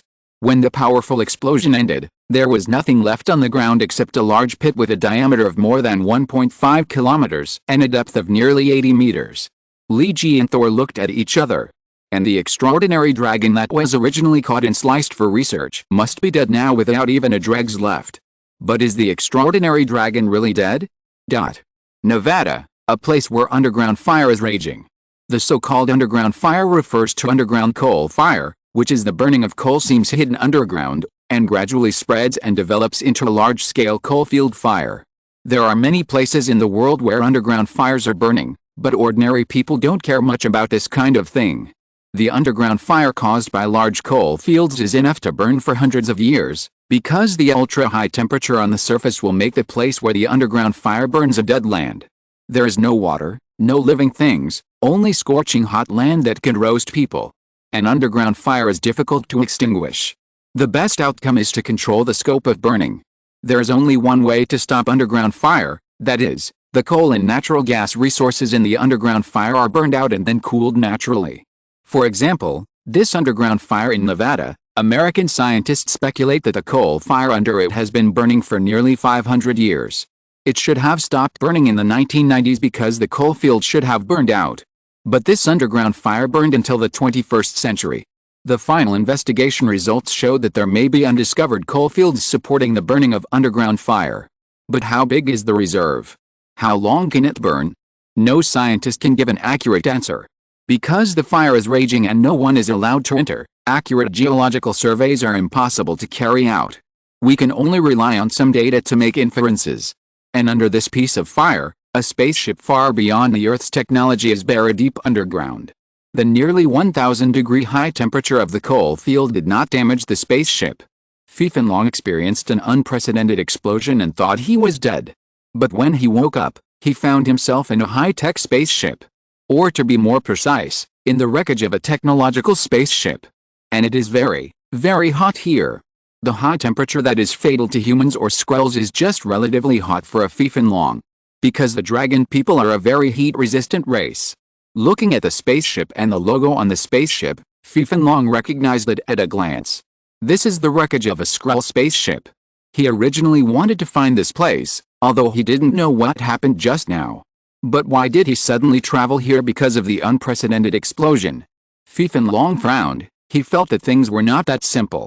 But he carefully checked the entire spaceship inside and out and found nothing suspicious. Although he was still very suspicious about what happened. But when a Skrull spaceship appeared in front of him, he couldn't help but want to dismantle its parts. Because for him, the Earth is too annoying. Fifan Long has almost died here several times.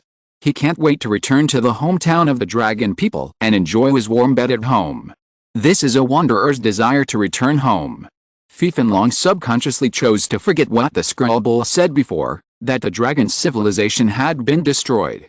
He felt that all this was impossible. This would not happen. After all, the dragon civilization was also very powerful. Although he thought so in his heart, when repairing the communication function of this spaceship, Fifan Long couldn't help but check the data recorder on the spaceship. The Skrull spaceships generally have some recorders that record important events of the Skrull civilization. This is to strengthen the unity and sense of honor within the civilization. Let everyone always remember that the establishment of the Skrull civilization is not easy. After Fifan Long repaired the communicator, he began to send letters to the dragon civilization. The welcome back response he expected did not appear. Fifan Long kept sending letters, but they all fell into the sea without any reply. It was like making a phone call that no one would ever answer. Fifan Long opened the Skrull civilization recorder that he had repaired subconsciously with some fear. He quickly scanned it and searched for information about the dragon civilization. If the dragon civilization was just migrating, or was forced to withdraw from its own star field due to the failure of the war and began to wander in the universe, this would be good news for Fifan Long because his home was not completely destroyed. But reality ruthlessly shattered all his fantasies. In the 6th generation of the Skrull Empire, in the 35th year of the era, the dragon civilization was completely destroyed. It recorded in detail the beginning and end of the war with the dragons. Because of a mistake he made in the Andromeda galaxy, his entire civilization was destroyed. Fifan Long would rather he was wrong, but Fifan Long clenched his fists, with unprecedented hatred in his eyes. Skrulls, you need to pay the price.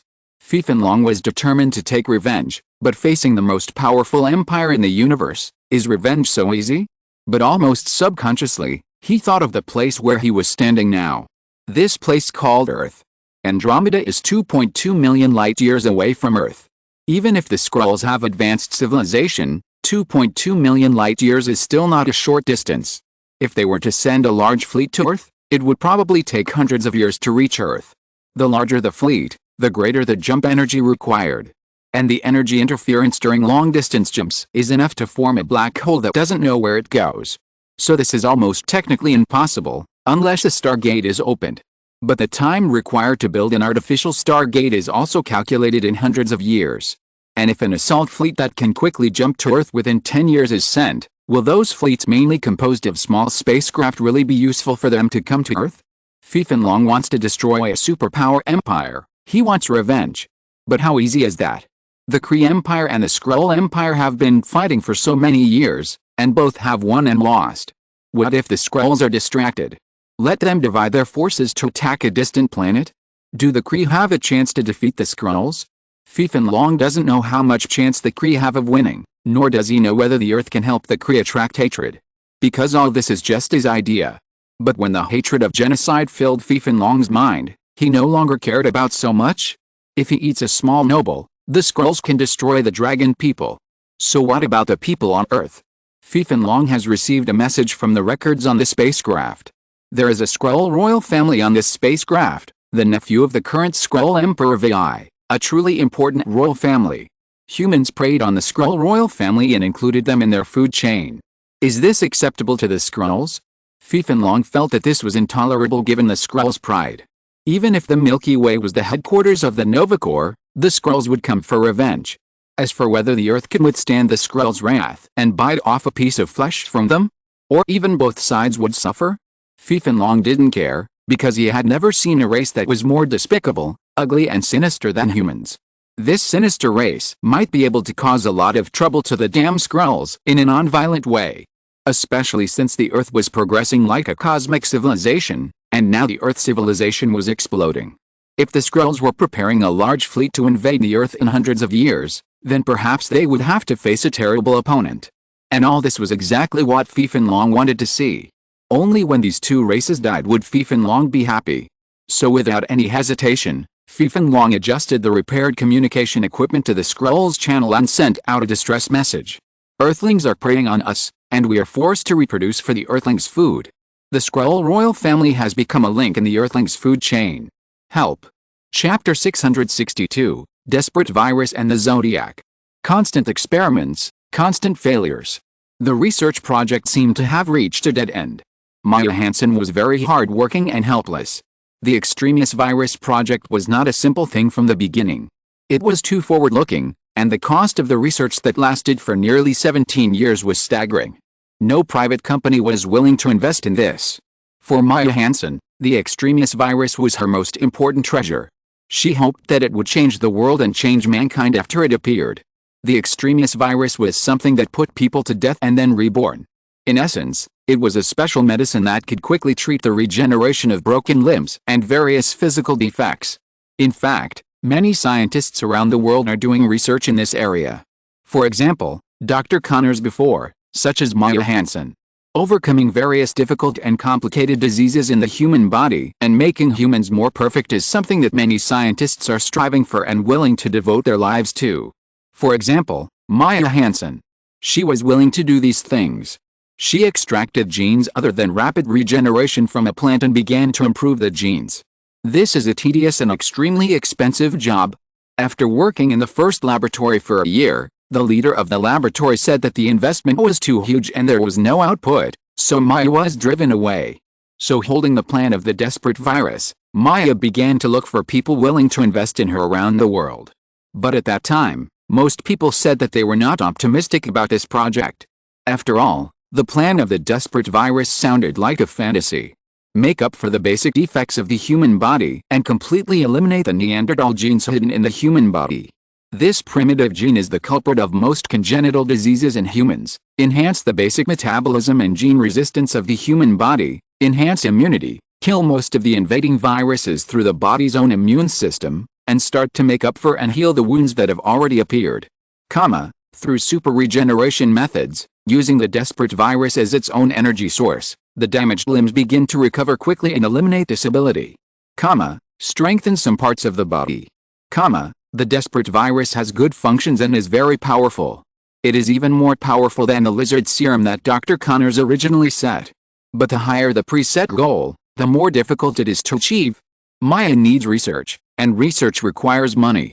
Having hide a wall everywhere, she could only turn her attention to a special group. What organization can invest in scientific research for more than 10 years or even decades without seeking any short-term returns, just to surpass in technology? The answer is national government organizations. Only national government departments have this demand. For the sake of national strategic planning, they can invest more than $1 billion or even billions of dollars in research, and can tolerate a research lasting 20 to 30 years or even longer. Maya Hansen submitted her plan to the US government. Here the divergence line of the world appeared. In the story that Li Ji had read, the birth of the Extremis virus came from AIM. So after catching the guy injected with the Extremis virus in the basketball game in New York, Li Ji also set his sights on AIM and asked Tony to check the background of this company. But in this world line, AIM and the Extremis virus have nothing to do with each other. Not at all. Dr. Rice, the chief scientist of AIM, didn't know that there was an extremis virus in the world. So the investigation of the extremis virus has actually made no progress. Because the direction of the investigation was wrong from the beginning. Leegee opened a profit, but the profit's direction was completely wrong.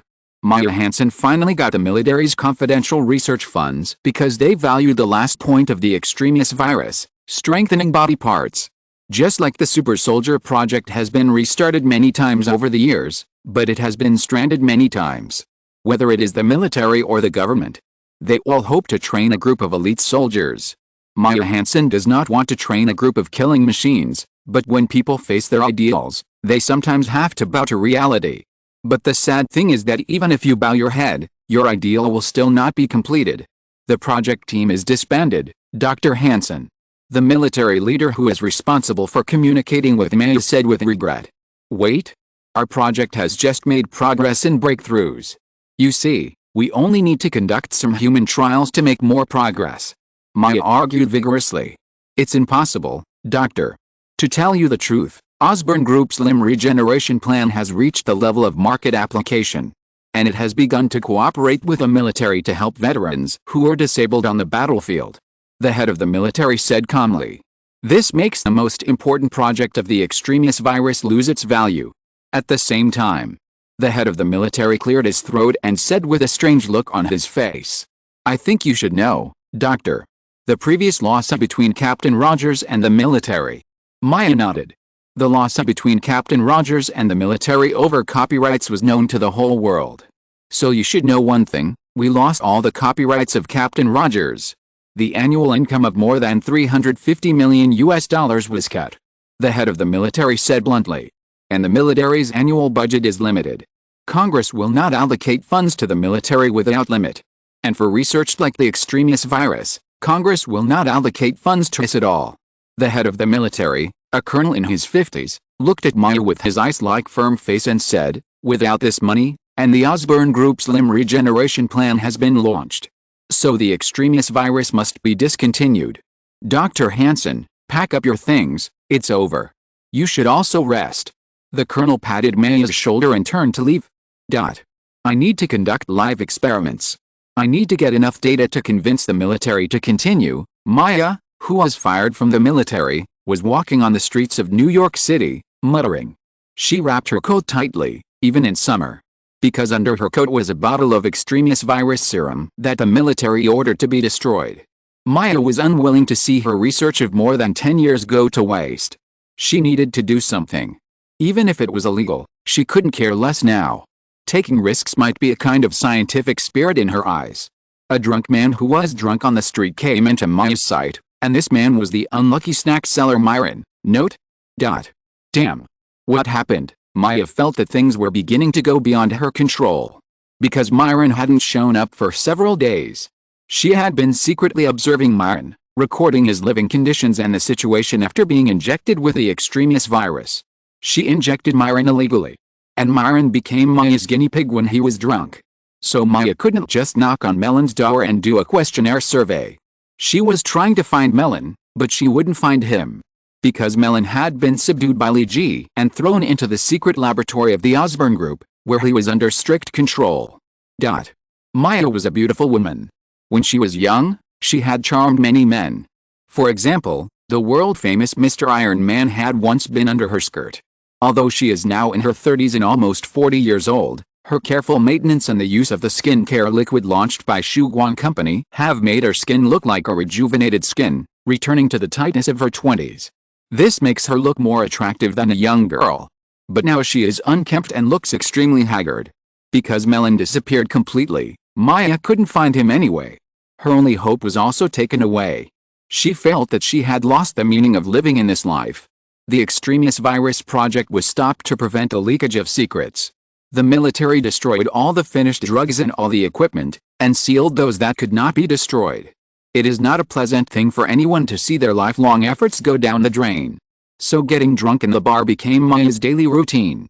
Another glass of whiskey, Maya said to the bartender with a little drunkenness. The bartender skillfully poured a small glass of whiskey from the Chivas bottle. When he was about to hand it to Maya, The whiskey glass was snatched from the bartender's hand. Dr. Maya, alcoholism is a sin for any scientific researcher who relies mainly on brain power. You are murdering your own future. The man who snatched the glass was a man. He was very elegant, with round-framed glasses, and looked like a philosopher when he smiled. Maya looked at him and felt that he looked familiar, but she couldn't quite remember. Future? I think it should be gone. You'd better return the glass to me. I paid for it. Well, it seems that you have forgot me. Dr. Maya, we had a deep conversation at the New Year's Eve party in 2000. Note 2. I have a deep impression of your desperate plan. Oh, by the way, my name is Ethan. Ethan stretched out his hand to Maya with a smile. The originally vague memory gradually became clear in Maya's mind. Yes, the New Year's Eve party in 2000 to welcome the new century was an important moment in her life. She remembered many things as if they were fresh, and Ethan's image gradually overlapped with an image in her mind. She said with a little surprise, "It's you." "It's me," Ethan replied with a smile. Maya looked at Ethan's helpless smile and responded, "Please don't mention the Extremis project anymore. There will be no more. It has been completely cancelled and sealed." Ethan looked as if he hadn't expected it. He said to Maya, "I came here for this matter, Maya. I think the value of this plan itself is far higher than the limb regeneration plan of the Osborn Group. You are just one step late in time and didn't catch up with the right time." Maya shook her head. Doing the wrong thing at the wrong time is a mistake in itself. "I don't think so." Ethan interrupted Maya and said, "I want to say that Extremis has not stopped. You still have a wider stage. And I can provide this stage. Are you willing to join the Zodiac?"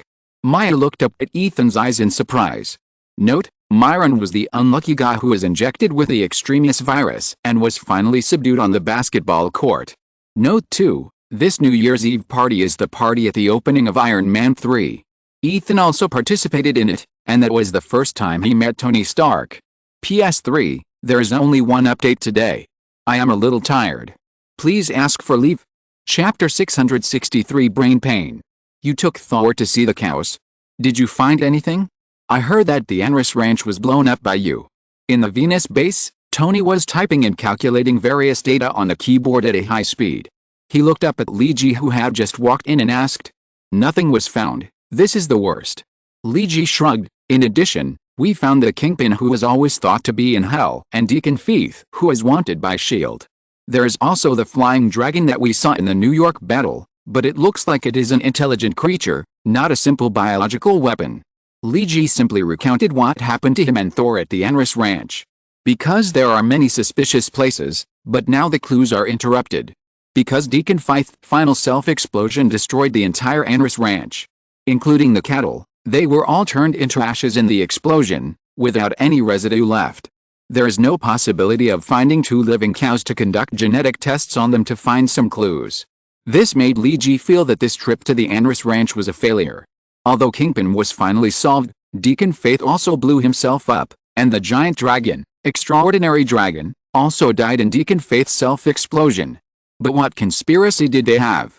Liji didn't know whether there was another conspiracy behind it. So it can be said that the harvest this time was not great, but it left a mystery in his heart. He didn't think that a group of special people gathered in a cattle farm to expand the American cattle industry. The most important thing is that Liji couldn't find any living Anris cattle. He bought a lot of Anris beef circulating on the market. He divided it into several parts and asked Dr. Hank and Osborn Group in the Illuminati to help analyze the samples. The analysis of the Osborn Group showed that these meats were just ordinary beef, although the protein was 6 times that of ordinary beef, which was amazing. But there was nothing special about it. Dr. Hank was still studying these beefs, and Liji hoped that Dr. Hank could find something. Otherwise, this matter would be like a thorn in the throat, and he felt uncomfortable. Tony glanced at Liji and found that his expression was not very good. So he comforted Liji and said, "Okay, don't have that expression. We can't have everything under control. The world is so big, it's normal for some things to exceed expectations. Don't be stern, at least the sky won't fall." Liji forced a smile and said, "I hope so, but as our high-end combat force, Thor's spirit is not very high now. He had a quarrel with Sif." "Are you talking about the fiancée from Asgard?" Tony thought of the heroic woman he saw in Liji's house before. "I don't like women of that taste. They are like a sharp sword, as if they can cut people in half at any time. It's better to be a bodyguard than a wife.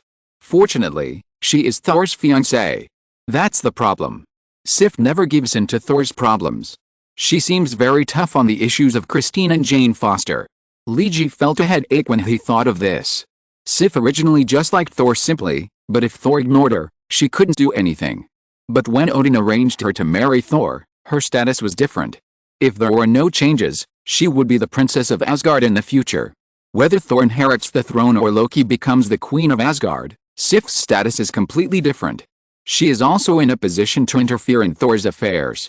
I have never heard of a fiancée giving up her position to a woman outside. Even though the lifespan of women on Earth is only less than 100 years, Sif does not like Thor's hot relationship with those women. As for Thor, Odin did not ask his wishes this time and forced him to assign a wife. He was very angry. But as Sif said, does Odin need to get Thor's consent to do anything? Odin's decision cannot be questioned, otherwise he will use thunder and lightning, fists and the gun of eternity to tell Thor that this world is about reason. Leiji stopped the furious Thor because he felt that it was not simple. He vaguely felt that Loki's figure was looming behind the whole thing. She is a terrible woman, different from the evil god Loki who was a little arrogant and funny in the original story. The more Leiji understood Loki, the more he could sense the giant beast hidden deep in her heart. A terrifying power, a deeper forbearance and a greater goal. If one must describe Loki, perhaps only one word can describe it: Empress of the generation. She is resourceful, forbearing, knows how to capture people's hearts, and knows how to quietly seize power. Female Loki is more than 10 times more difficult to deal with than male Loki. What exactly is she going to do? Leiji doesn't know, Odin doesn't know, and Thor and Sif don't know. The things hidden under Loki's deep blue eyes, perhaps only she knows. Leiji shook his head. He had more than one problem to face. Looking at Tony, who was busy, Leiji still had to solve the problem of his life experience and his adoptive father Howard Stark. Bucky and Rogers were also inserted in this. Just thinking about it was a headache. Leiji felt that his head was more than a circle bigger. His face was not good, and Tony noticed it. Tony shook his head and said, "Okay, think of something happy. Get rid of it. You are only 18 years old this year. When I was 18, I was still having bikini parties by the swimming pool day and night. Young people should not have too much heavy pressure." Leiji laughed dumbly. "Come on, you got a master's degree from MIT at the age of 17, and you were already a world-class scientist at the age of 18. Although you were not among the top batch at that time, it was already amazing. There may only be one Tony Stark in 100 million people." Tony was almost flattered by this flattery, so he laughed happily. "You are not a bad boy, maybe not as good as me, but you are pretty good among your peers. Also, I have a good news and a not so good news for you." Tony paused for a while after typing the last key on the keyboard and said to Leiji, "Say it together, don't let me choose which one to ask first." Leiji waved his hand. "The good news is that our solar fleet has already taken shape, and the Yamato-class battlecruiser has entered the final assembly and debugging stage. In half a month, we will probably see the most powerful interstellar battleship in human history," Tony said with a proud smile. "For the Earth at this stage, this is a force that can make the final decision. The main guns of the Yamato class can carry out a devastating blow to any military target on Earth from outside the Earth. And there is currently no force on Earth that can stop it." Tony waved his hand. "If there were no aliens coming now, our solar fleet might have been the strongest armed force within hundreds of light years around the Earth. Although I don't want to say this, sometimes the strength of strategic armed forces has a key impact on our control of the entire situation. This is good news for Leiji. Because when the Yamato class first showed its prowess, the situation of many things could be opened up." "Then what about the not-so-good news?" Leiji asked. "The not-so-good news is that the Yamato-class battlecruiser is the largest battleship we can build on Venus. For larger battleships, we must build them in space. Otherwise, it will be impossible to escape the gravity of the planet and fly into space." Tony expressed his thoughts. "I think maybe we should build a real starport. To prepare for the future. With a cloaking device made by Dr. Hank, telescopes on Earth will not detect any abnormalities." So, Leiji felt that Tony had something to say. As expected, Tony continued with what Leiji said, "So, go to Asgard to find your old lover and see if she has any obsolete starport blueprints for us to study. Luigi felt that his head began to hurt, and he waved his hand. Let's talk about it later. But now that we have strategic power, I think we can prioritize solving the problem of mutants. Now we can help Katie build the country she wants. Chapter 664 Anti-X Plan. The problem of mutants has existed for a long time. But before, due to the lack of information and various other reasons, the problem of mutants did not cause widespread repercussions and adverse reactions in society. However, with the continuous improvement of science and technology and the increasing number of human reproduction, the problem of mutants has been increasingly magnified. Because the X gene is not a disease, but an invisible gene hidden in the body. This is a probability problem. When the global human population was only tens of millions, there were perhaps only a few thousand mutants scattered around the world. The number itself was too small, and many mutant abilities were useless. For example, the ability to control the airflow as large as blowing out a candle, and this kind of people accounted for nearly 70% of the entire mutant population. Before the appearance of the X gene monitor, as long as these people didn't say it themselves, no one would know that they were mutants. Because this mutant ability is really weak. But when the human population reached 7 billion, the number of mutants also increased. A simple truth is that the more species there are, the greater the probability of the emergence of excellent special species. Simply put, the more people there are, the more people who can become geniuses are hidden among them. This is true for ordinary people, and it is also true for mutants. Quantitative change will lead to qualitative change. At present, the number of mutants on Earth has reached a bottleneck where quantitative change leads to qualitative change. Perhaps with just a slight push, a new history of human evolution will be revealed before our eyes. When a civilization evolves from tribal civilization to national civilization, then from national civilization to planetary civilization, and then from planetary civilization to cosmic civilization. Each advancement of civilization marks an evolution of this civilized species. From using tools to establishing systems, replacing barbarism with culture. And when planetary civilization moves towards cosmic civilization, humans have to ask themselves, can we survive in this vast universe? The universe is not the Earth's, it is not the cradle of mankind, but a dangerous deep sea. So, we are the masters of the future of human civilization. This is natural selection, survival of the fittest, evolution by evolution. On a small island in the Pacific Ocean, Magneto Eric Lancher was giving a passionate speech to his followers. This is the best time for us to rise. Tony Stark's Ark spacecraft is launched, the new era of Helium-3 is coming, and aliens are appearing. People will see their fragility. Maybe someone will jump out and play a superhero or something. But that is irrelevant. They will finally understand that only mutants are their future. Magneto stood on the silver-white metal platform and shouted. In the wide space, nearly 1,000 middle and senior executives of the Brotherhood of Mutants around the world shouted, "Long live mutants with Magneto!" Eric was still energetic after giving a passionate speech, and he didn't look tired at all. It makes people ignore the fact that he is actually an old man in his 80s. Great speech, although I don't think it will have any substantial effect. Mystique Raven applauded and welcomed Eric, who had just come down from the podium in the backstage, and handed him a towel to wipe his sweat. It really doesn't have any substantial effect, Raven. Eric wiped the sweat from his forehead with a towel and said, but it can keep our comrades' fighting spirit. In the struggle, whether it is class struggle, party struggle or civilization struggle, morale is the most important thing. Without goals and hope, our comrades will lose their direction and degenerate. Mystique Raven gently shook her blue head. Did you hear this from revolutionaries in the East? Eric shook his head. Not only in the East, revolutionaries around the world who want to start a revolution will do this. Including the famous Che Guevara. He wants to build an equal and noble society, but it's a pity. Eric pursed his lips and spread his hands. It sounds a bit like superheroes with an excessive sense of justice. Raven said non-committally, but this is not the point, Eric. We have fought too many times with Hydra recently. Although many of Hydra's secret bases around the world have been destroyed, our losses are also great. This is not good for our plan to ignite a revolution around the world. Raven still wanted to persuade Eric not to put personal grudges above the fate of the entire race. Eric didn't care much about Raven's advice. Someone is helping us do these things, someone is helping us do it. Who? Raven was a little confused. Superheroes, Steve Rogers, Tony Stark, etc. Although the speech just now was exaggerated, Some of it was true. I know Charles. I have been dealing with him all my life. I know he must be hanging out with Tony Stark and others now. Maybe he is plotting something. Eric knows Professor Charles too well. Or maybe the degree of mutual understanding between the two is like that between Batman and the Joker. With just one movement or one look, they can guess what the other is thinking. There is no need for any special ability of mind reading.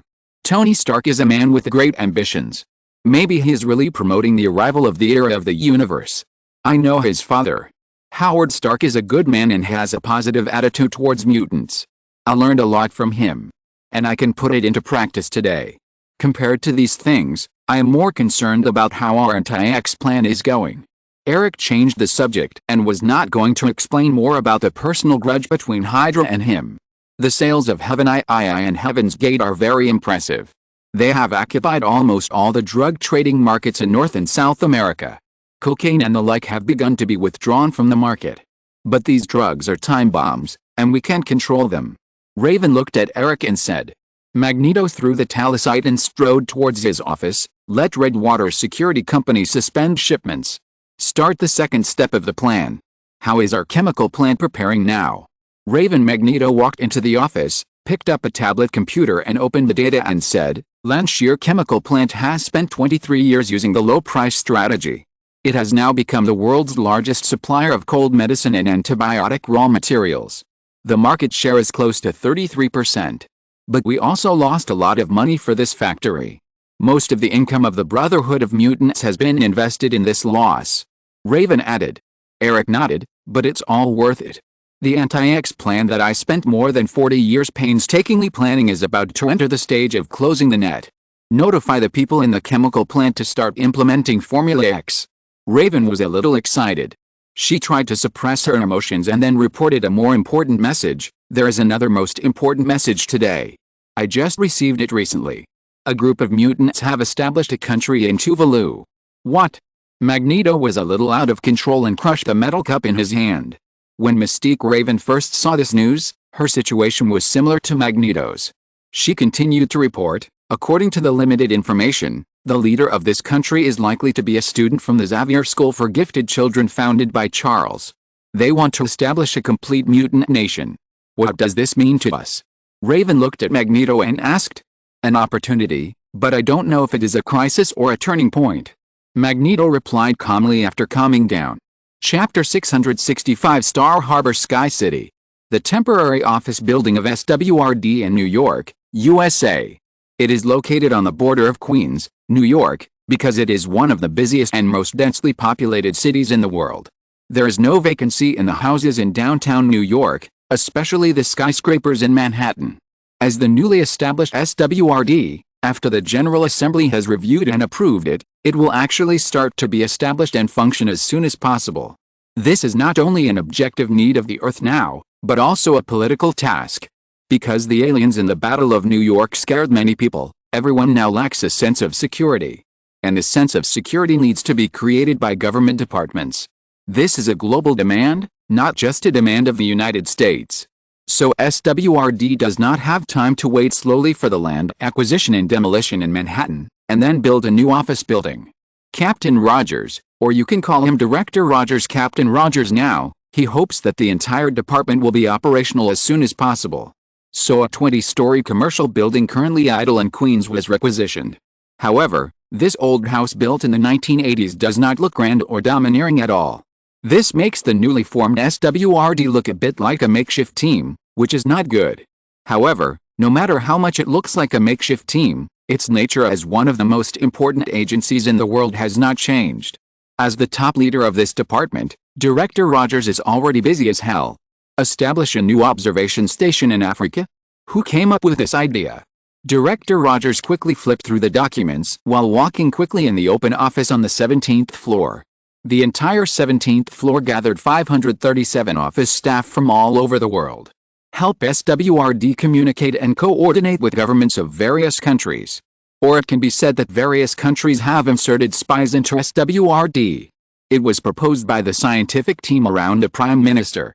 The clerk transferred from the British MI6 raised his hand and said, They all agreed that building a large observation station in Africa would be beneficial for SWRD to monitor the movements of aliens. Rogers glanced at the British clerk and said, "Where's the money and materials for building such an observation station in Africa?" "Director, the report analyzed that we can use local materials in Africa, which can reduce the capital investment," the clerk said confidently. Rogers looked at the information and found that it did mention this point, and also recommended a company to do infrastructure construction and resource mining. Rogers threw the information in his hand directly to the British clerk. "This plan has been rejected. Go and inform those scientific advisors who only care about money. Next time, be smarter in accepting bribes.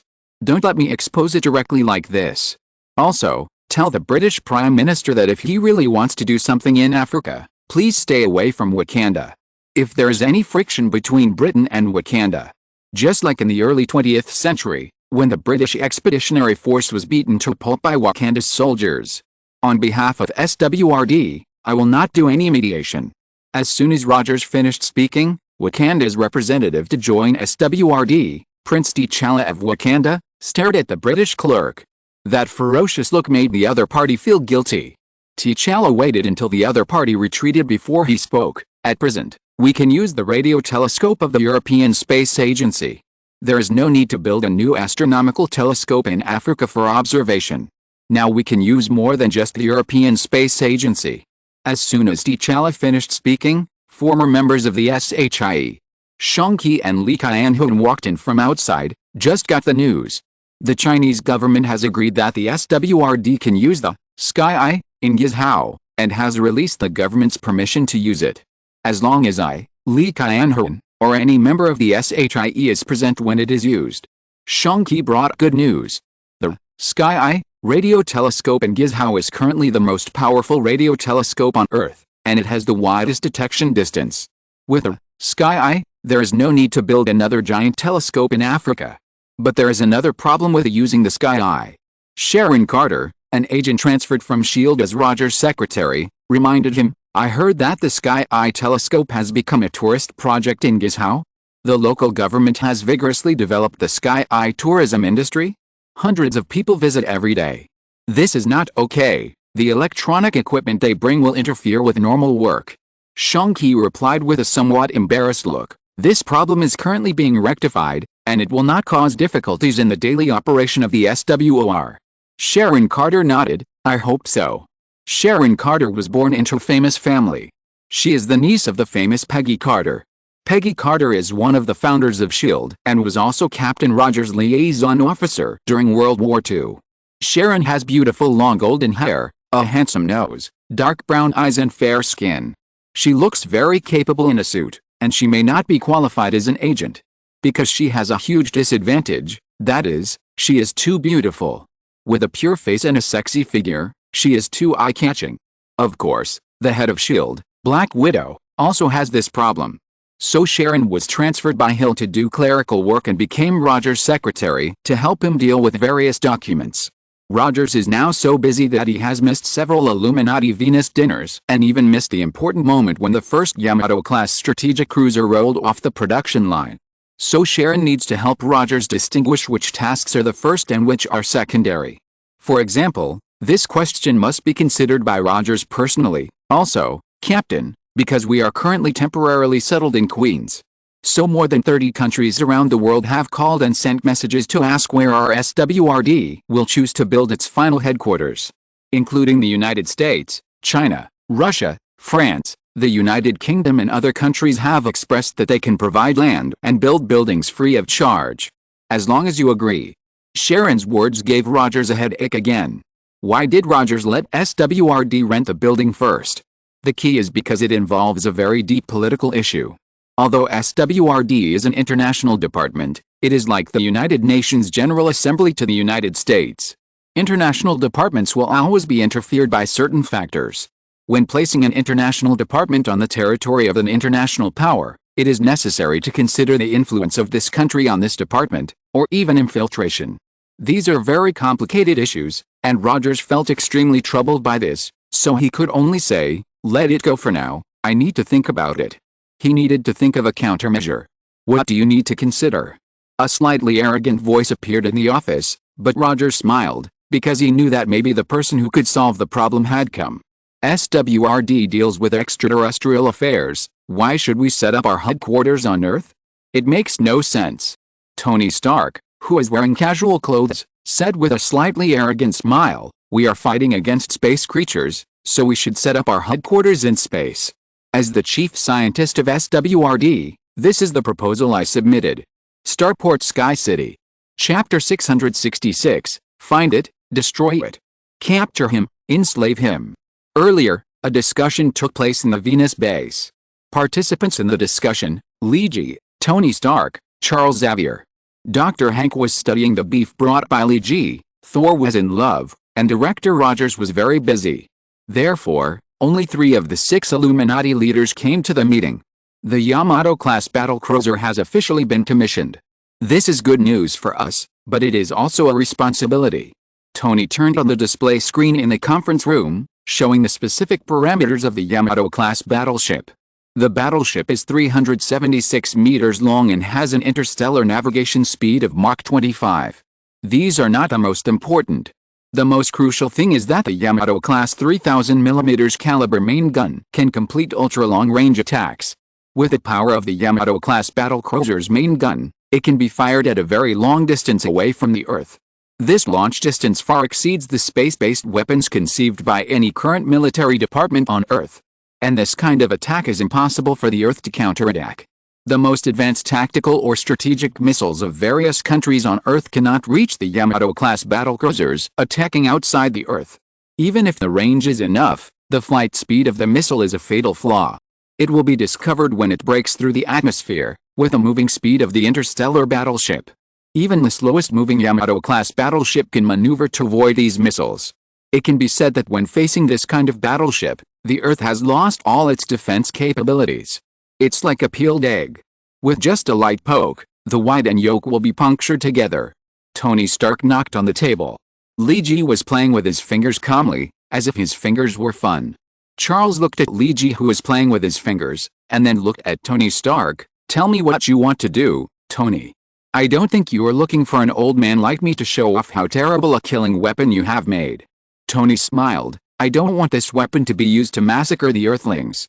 But when the Yamato-class battleships began to be installed, I was thinking about it. To be more precise, Jason and I thought about the same problem together." Charles listened carefully. What if this kind of asymmetric war occurs in the interstellar civilization war? At present, the Earth can't defend against any powerful alien civilization, even against us, the Illuminati. Tony coughed. "It only takes 1 year. When the Yamato class is installed in batches, our military force will be able to plow the Earth thoroughly, and even the Earth will be unable to fight back and collapse directly." So, Charles knew that this was not what Tony wanted to say in the end, so he asked, "So Jason and I discussed this matter, and we think we need to expand the Earth's defense circle." Tony glanced at Lee G when he said this, and Lee G nodded in agreement. Lee G began to explain to Professor Charles, "The solar system is roughly circular, like a 1,000-layer pie. Different planets revolve around the sun. The Earth is in the 3rd orbit of the entire circular orbit, which is close to the core of the solar system. And Venus, where we are, is 1 step closer than the Earth." Lee G said seriously, "I think you have seen what I did at Anris Ranch, Professor." Charles nodded. Lee G continued, "That flying dragon is the same flying dragon as the Mandarin's dragon troop. It is an intelligent species. It is not a biological weapon made by the Mandarin.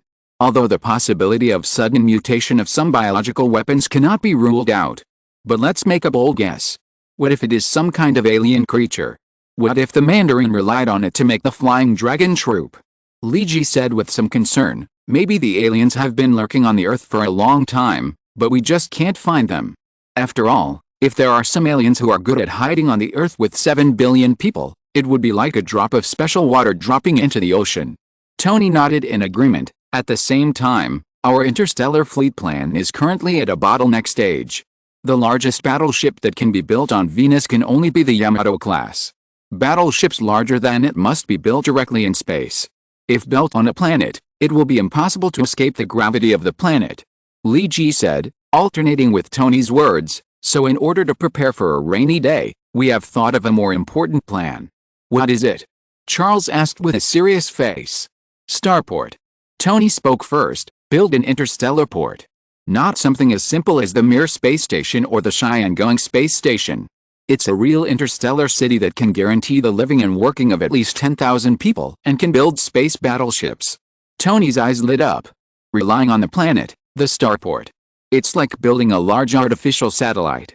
But it can solve all problems. Luigi looked at Tony's overly excited reaction and asked him to calm down.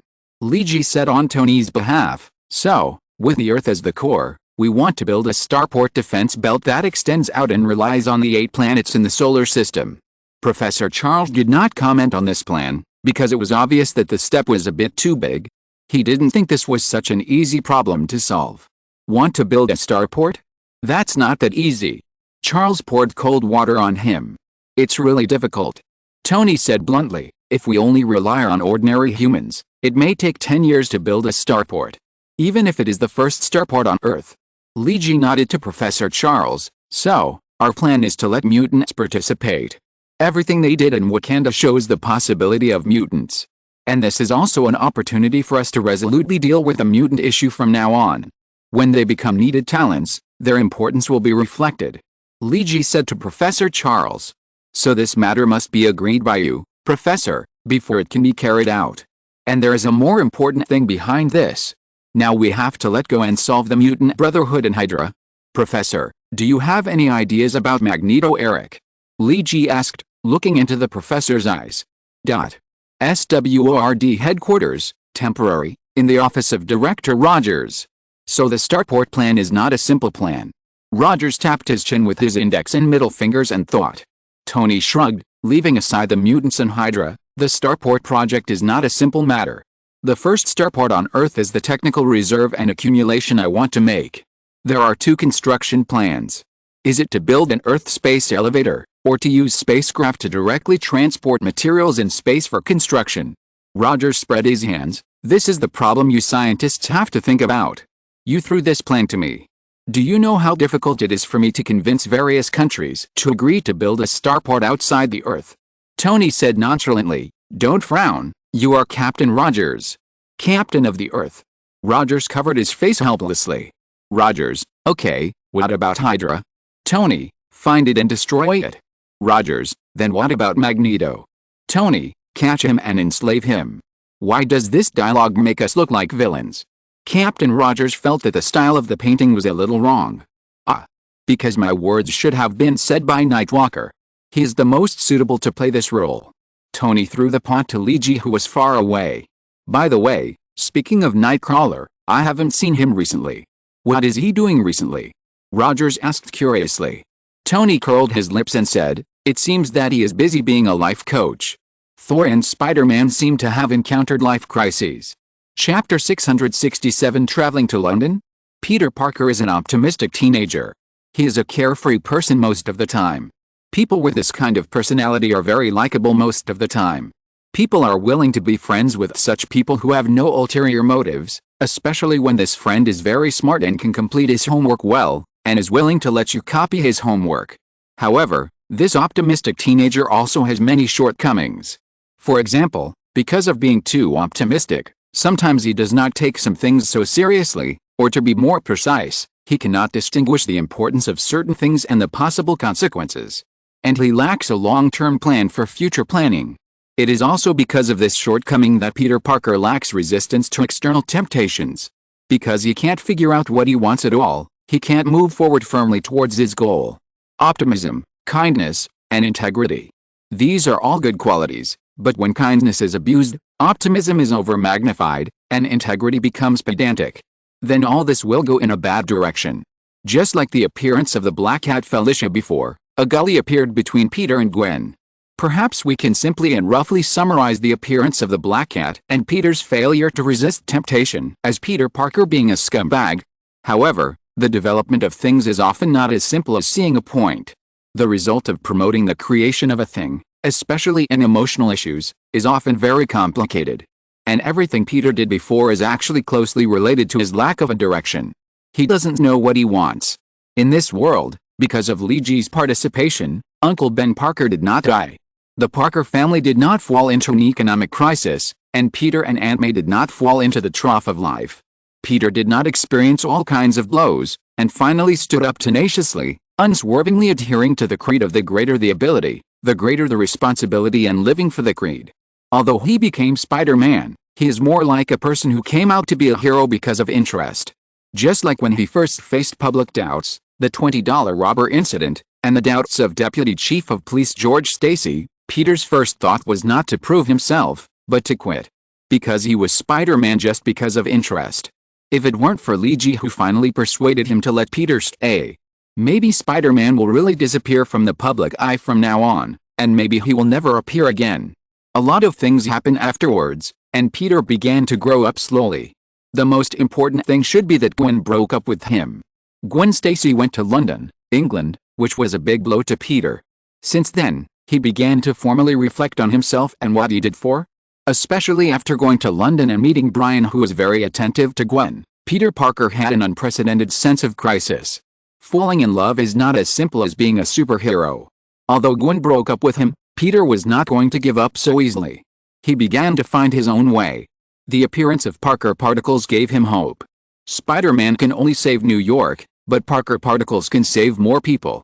Throwing away my spider mask, I am still a superhero. Not because of my identity, not because of my ability, but because of what I want to do. Peter wants to give Gwen a surprise and let her see a different self. Maybe there will be a little change, maybe a little maturity. I wonder if she can still accept it? It's hard to say whether Gwen can accept it, but Brian often pesters her.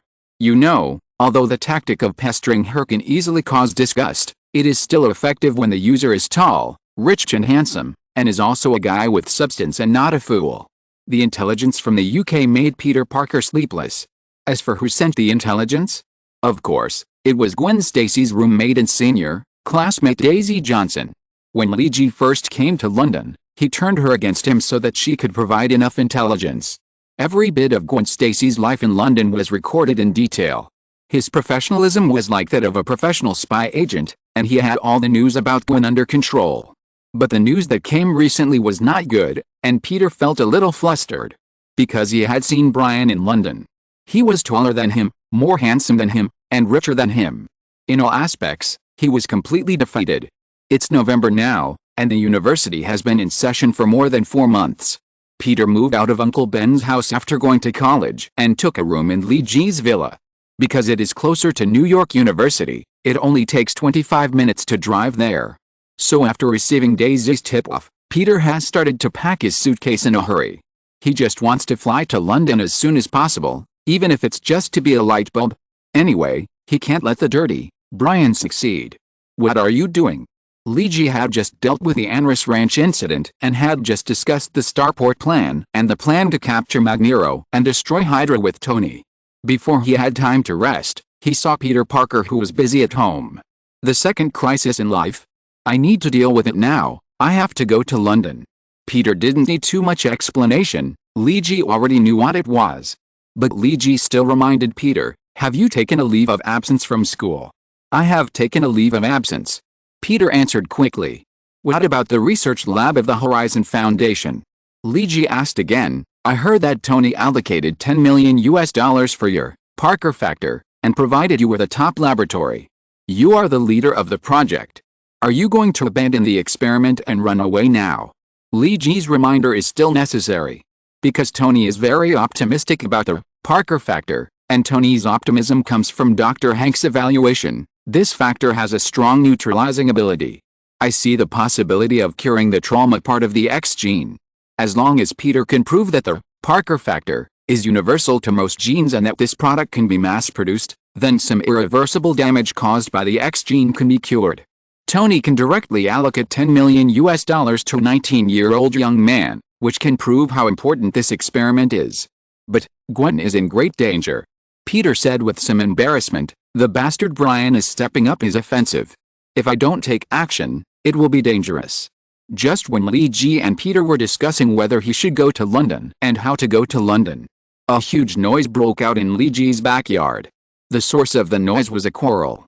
Sif, the goddess of Asgard, who was temporarily staying at Lee Ji's house, was arguing with Thor. So, you want to break off your engagement with me for 2 Earth women? Thor, You are such a scumbag. If you really choose this, I can only solve the problem with those two women in the Asgard way. Sif's voice was loud. It seemed that she and Thor could not reach an agreement. I will fight them one-on-one, and whoever wins will get you. Asgard Valkyrie and two ordinary Earth women? You can know the result even if you think with your big toe, okay? I have only heard of men fighting for women, but this is the first time I have heard of women fighting for men. Thor knew that this matter was not a joke, so he changed the subject and said, this is not just a matter of Earth women, it is a matter of respect. Sif. Please, I am really sorry for what I did to you in the past and for destroying your blonde hair. But this can't be used as compensation for my marriage, right? I have never heard of such a thing. Thor said helplessly. Look, this is a marriage assigned by Odin. He didn't ask for your consent, nor did he ask for my consent. Isn't this a disrespect for both of us? We need to protest to him. In response to Thor's words, Sif just sneered, then he will use tens of millions of volts to make me agree? I don't want to try. But you have to make your attitude clear. You can live on Earth first. Anyway, I won't agree to this, Sif. This has nothing to do with you. You are a beautiful goddess and very charming. Thor said a good word first. Then why are you so resistant to accepting me? Sif's voice sounded so angry. It seems that Thor's praise is still useful. I said, this is respect. I am the god of thunder. Although I am Odin's son, I am not his doll. I can't do whatever he tells me to do. Do I still have a little dignity in this way? Thor showed a spirit of never giving up. If it is because she can't accept Odin forcing her to marry without asking for her opinion, and thus resists being with her, this reason is acceptable to Sif.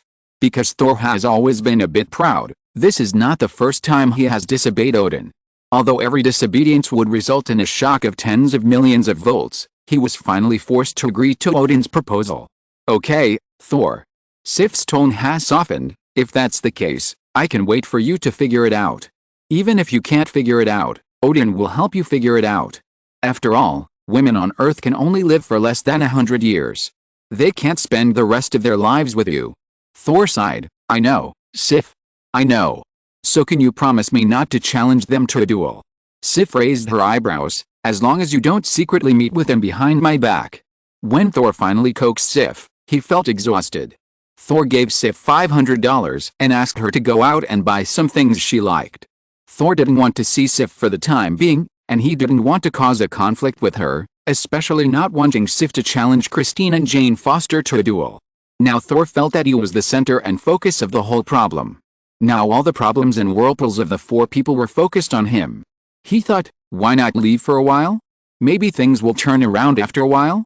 At least after Sif's anger has completely subsided, she won't pick a fight with two Earth women for no reason.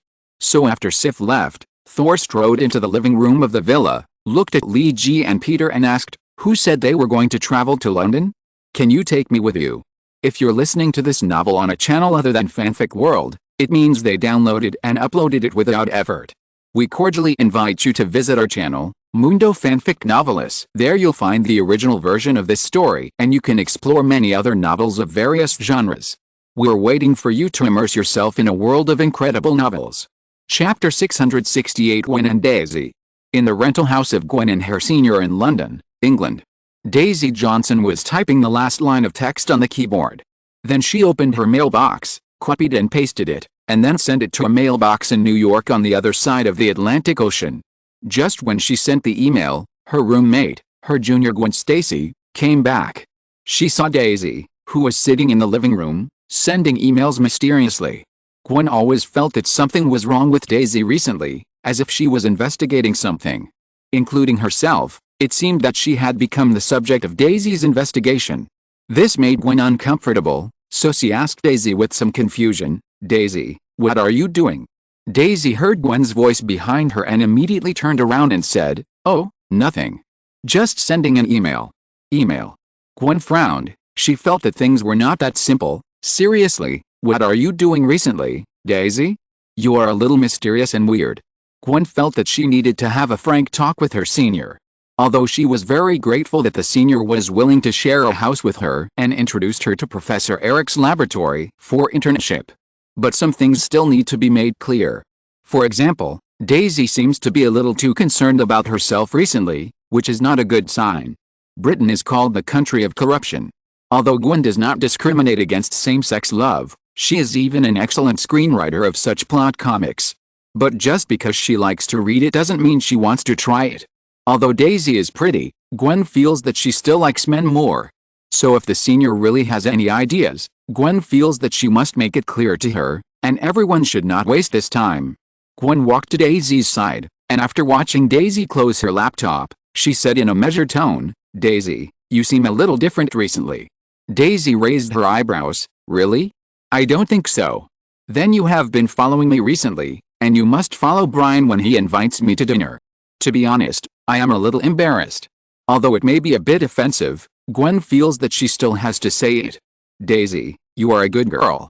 Whether you want to find a Prince Charming or another kind of Prince Charming, I think you can find one. I can help you," Gwen said to Daisy earnestly. At the same time, she put her hand on her shoulder, indicating that she would definitely support her. Wait. You seem to have made a mistake." Daisy slapped Gwen's hand on her shoulder, and immediately took a step back and said, "You can't be gay just because you are gay. Although this is a gay country, it doesn't mean that everyone is gay." Gwen tilted her head and looked at Daisy. Daisy continued, "You got something wrong, Gwen. First of all, I must make it clear that I like men with strong chest muscles, clear mermaid lines, and good looks. I don't want to play Lily Blooming. And even if I want to find another Lily, I'm a T, okay?" Daisy stated her position. "You can't put all the stories into the fanfiction just because you are the screenwriter of the fanfiction, okay?" Gwen narrowed her eyes. The fact that she was the screenwriter of the fanfiction should be a secret. This is a secret history that cannot be made public. Not many people know about it. Counting on my fingers, there are no more than 5 people who know about it, and it is obvious. Daisy should not be one of the insiders. "Who told you this?" Gwen's tone became cold, and there was a murderous look in her eyes. "Oops, I seem to have let it slip." Daisy looked at Gwen's cold little face and laughed dryly twice. Daisy tried to divert attention. "Gwen, there are aliens behind you. So it was the aliens who told you." Gwen was not moved at all. Well, the diversion failed. Daisy thought that she had changed the subject just now. Who wouldn't be interested in aliens? Under Gwen's questioning, Daisy finally confessed, "It was Jason. He said that when he came last time. In exchange for the conditions, I will provide him with your information." Well, Gwen knew it without thinking. Leiji would not come to find out about her information so gossipy, and he did not show any desire to pursue her. To be honest, if he and Peter pursued her at the time, who would she choose? Well, this question is a bit complicated, and I can't think too much about it. Leiji must have asked for Peter, and Peter also came to London last time. He slept on the sofa in the living room at night and met Daisy. Daisy knew that Gwen had such an ex-boyfriend. Although she knew the whole story, it didn't mean that she could forgive Daisy so easily. Gwen pounced on Daisy like a kitten, threw her under her body, and attacked the itchy flesh on both sides of Daisy's ribs. "You betrayed me for a gossip?" Gwen questioned very fiercely. "Stop, I can't do it anymore. Stop now." Daisy struggled to catch her breath and said, "I'll tell you. It's not just gossip. Jason also promised me that if I can provide intelligence for a long time, he can find a way to improve my food in the future. The food he cooks is so delicious that I can't refuse this condition." Gwen still insisted, "For a few delicious meals, you treat me as intelligence to repay the money." Daisy begged desperately, "Anyway, I don't think you have much interest in Brian. You still have some lingering feelings for Peter Parker, who is like a big boy. I help you hang him, shouldn't you thank me? I help you create the appearance of being conquered by Brian here. I think your ex-boyfriend will definitely come running to find you. Then you and Brian will have a century duel. Isn't this great?" Daisy said confidently. Of course, it would be best if he could pack some of Jason's food. Daisy's additional sentence exposed her purpose. "Incurable foodie," Gwen said helplessly. But Daisy retorted, "Please. I'm not a native British. I don't miss you. Every day, a rich handsome guy like Brian invites you to a French restaurant to eat oysters and foie gras. Fish and chips and lamb tripe, potatoes are indispensable for every meal. I'm tired of these things. Gwen, if you eat British food for 3 months in a row, you will know how I feel now and my desire for delicious food," Daisy said sincerely. Gwen thought about it carefully. If she ate fish and chips and french fries and fish for 3 months in a row, why would she think about such a terrible thing? Exclamation mark. Gwen shook her head, but she had a little expectation in her heart. Will Peter really come? Chapter 669. This is the cook's fate. Spider-Man and Thor both went to London in the end. Spider-Man wanted to save his precarious love, while Thor wanted to escape from Sif. When he was with Sif's size put a lot of pressure on Thor. Thor felt like he had a neurasthenia. So he chose a strategic retreat. It was normal for the two to go to London. But Li-Ji couldn't understand why he was also dragged to London. He should be lying down at home in New York at this time. While watching TV programs, he had a good chat with Lan, especially when Spider-Man and Alaska were not there.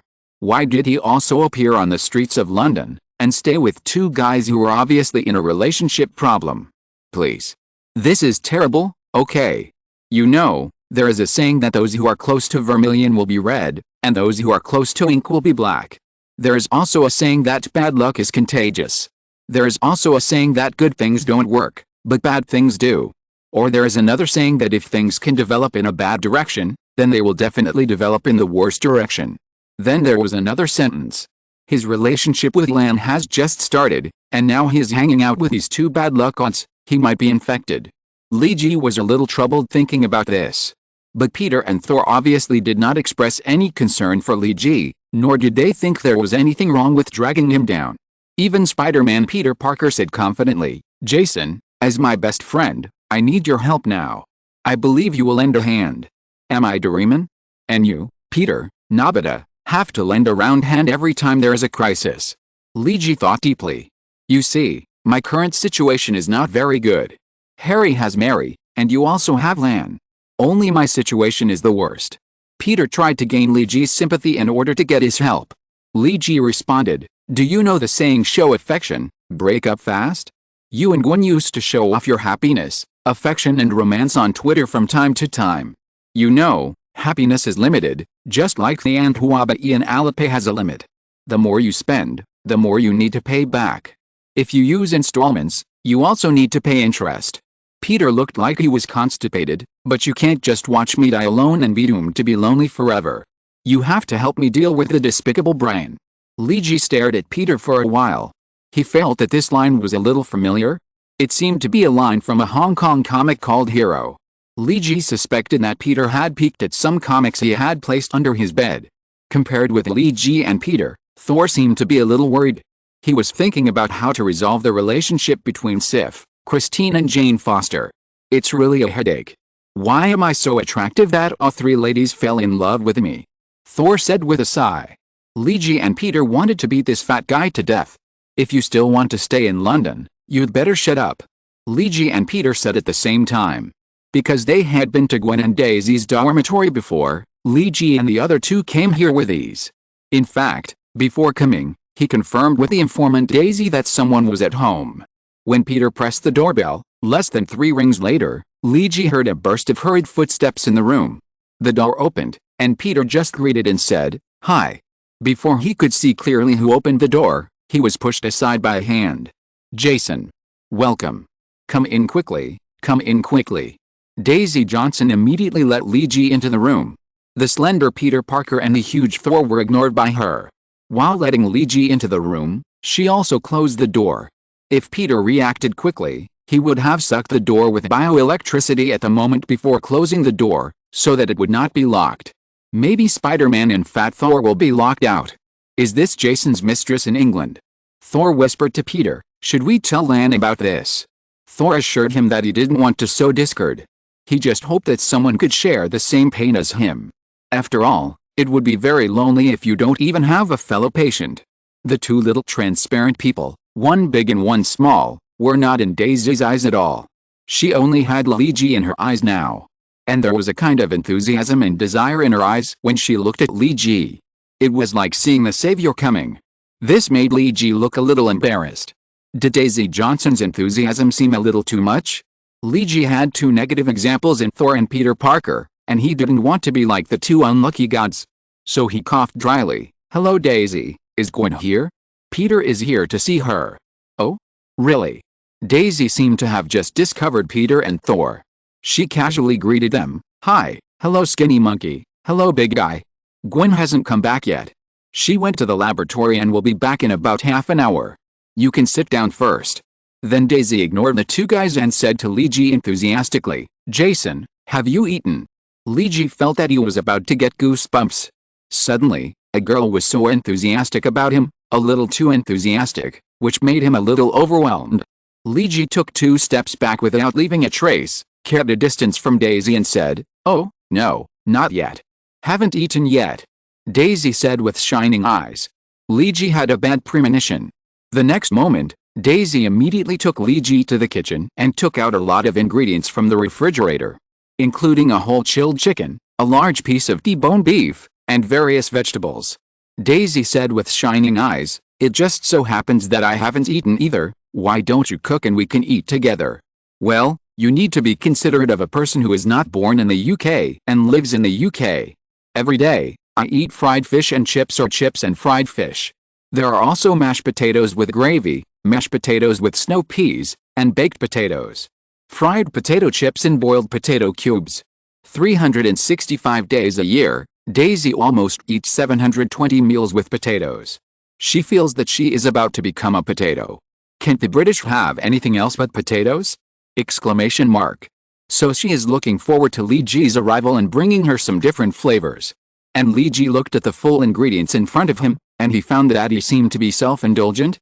People are not interested in him as a person, but just the food he cooked. Is this the fate of a cook? Leiji felt a faint sadness in his heart. University of London, Professor Eric's laboratory.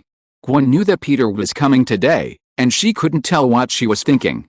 It seemed a little bit expected, but a little contradictory. This feeling made her not know how to face it. As if the past events never happened? Impossible, they really happened. Feelings are not novels, you can forgive them just like that.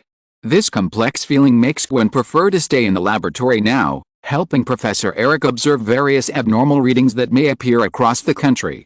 Even though it is lunchtime now and her stomach is growling with hunger, Gwen still doesn't want to leave.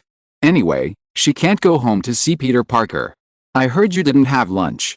A handsome guy walked in from outside, holding a packed lunchbox in his hand. The handsome guy's name is Brian. He walked to Gwen, who was sitting in front of the instrument and taking detailed notes with a flattering smile. He lifted the lunchbox in his hand and said, I brought you some sandwiches and a cup of coffee. Well, Brian is the second person Gwen doesn't want to see now. Before she figured out her own thoughts, Gwen is not going to simply plunge into another relationship. Even though Brian seems to be better than Peter Parker in every way. Thank you, but it's okay, Brian. Gwen forced a smile and lied, I ordered takeout. Maybe it will be delivered soon. Takeout may not be delivered on time. It's not good for your stomach if you don't eat on time. Brian was ready to launch a gentle offensive. Anyway, pestering and such were not a big deal for Brian. But just as his offensive was launched, a voice that Brian was a little familiar with and felt very annoying appeared. Damn, this place is really hard to find. Gwen, are you there? I heard from Daisy that you are still in the lab. I brought you lunch. Brian knew who it was. It was the American country bumpkin who had met and almost fought with him last time. And Gwen couldn't help but cover her face. Well, she didn't go to see Peter, Peter came to see her. And she was carrying a huge picnic basket for going out in an exaggerated way. It contained a T-bone steak made by Leiji for lunch, a smoked chicken salad, a cream of mushroom soup, and a Chinese lettuce. There was also a bottle of freshly squeezed grapefruit juice to match it. Gwen could smell the food from a distance, and her stomach growled. How embarrassing. Peter walked into the lab carrying a tacky takeout basket, and saw the annoying Brian. He also noticed the chicken sandwich and bottled juice in his hand. Peter looked at his things with some pride. Did he win this round? Gwen, fresh food is better. I don't know how many additives and preservatives are added to the sandwiches and drinks sold in convenience stores. They are not good for your body. Let's have a proper lunch. Peter looked at Brian with a little sarcasm in his eyes. At the same time, he laid out all the dishes he brought. Well, Jason's exquisite food has made Gwen's appetite move. But the atmosphere between the two men is getting weirder and weirder, which makes her feel bad to eat or not to eat. Just when the atmosphere between the three of them was a little stiff, the instrument readings behind Gwen suddenly showed a very small fluctuation abnormality. But it disappeared quickly, just like a small stone thrown into the water. Although it caused ripples, it was difficult to detect. Just like now, none of the three noticed the abnormal reading of the instrument for a moment. Chapter 670 Brian never gives up. Peter, Gwen, Brian. In Professor Eric's laboratory, the subtle relationship between the three people is fermenting. Peter proudly put his lunch on the table one by one. When the package was opened, the tempting aroma came to the face. It was lunchtime now, and Gwen was indeed hungry. Compared with the dry chicken sandwich that Brian brought, it was obvious. Jason's special lunch brought by Peter was more attractive. Since she met Lee G, Gwen couldn't refuse the food made by Lee G. He always caught her taste buds.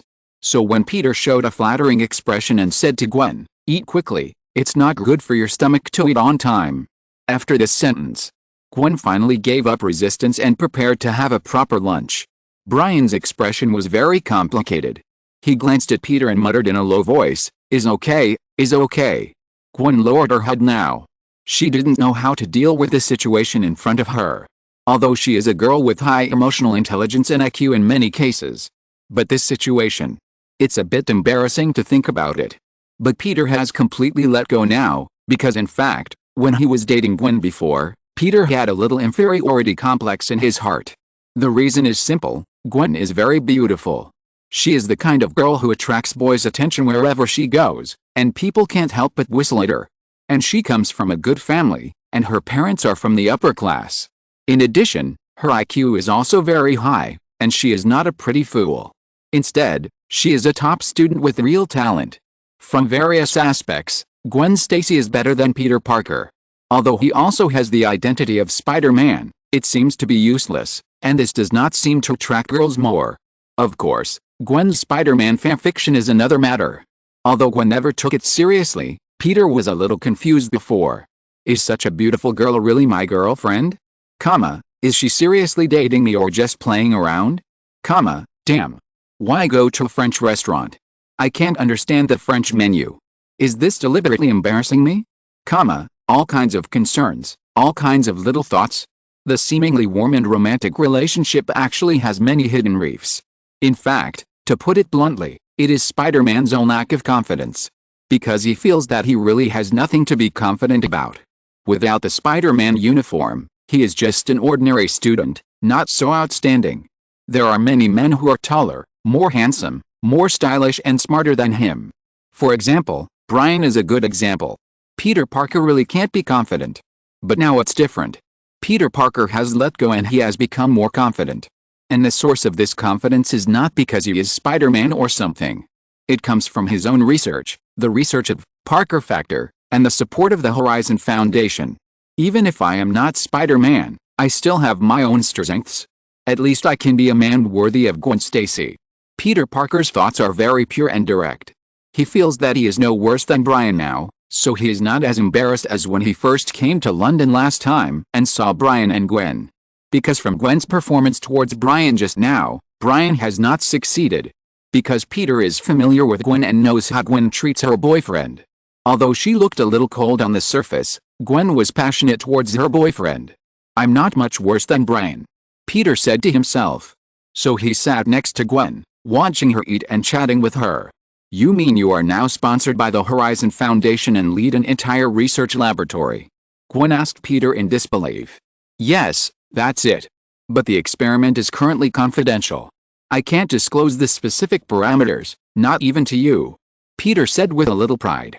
Because he knew that Gwen admired those who had made achievements in scientific research. Maybe the way to conquer a top student is to become a top student who is stronger than her?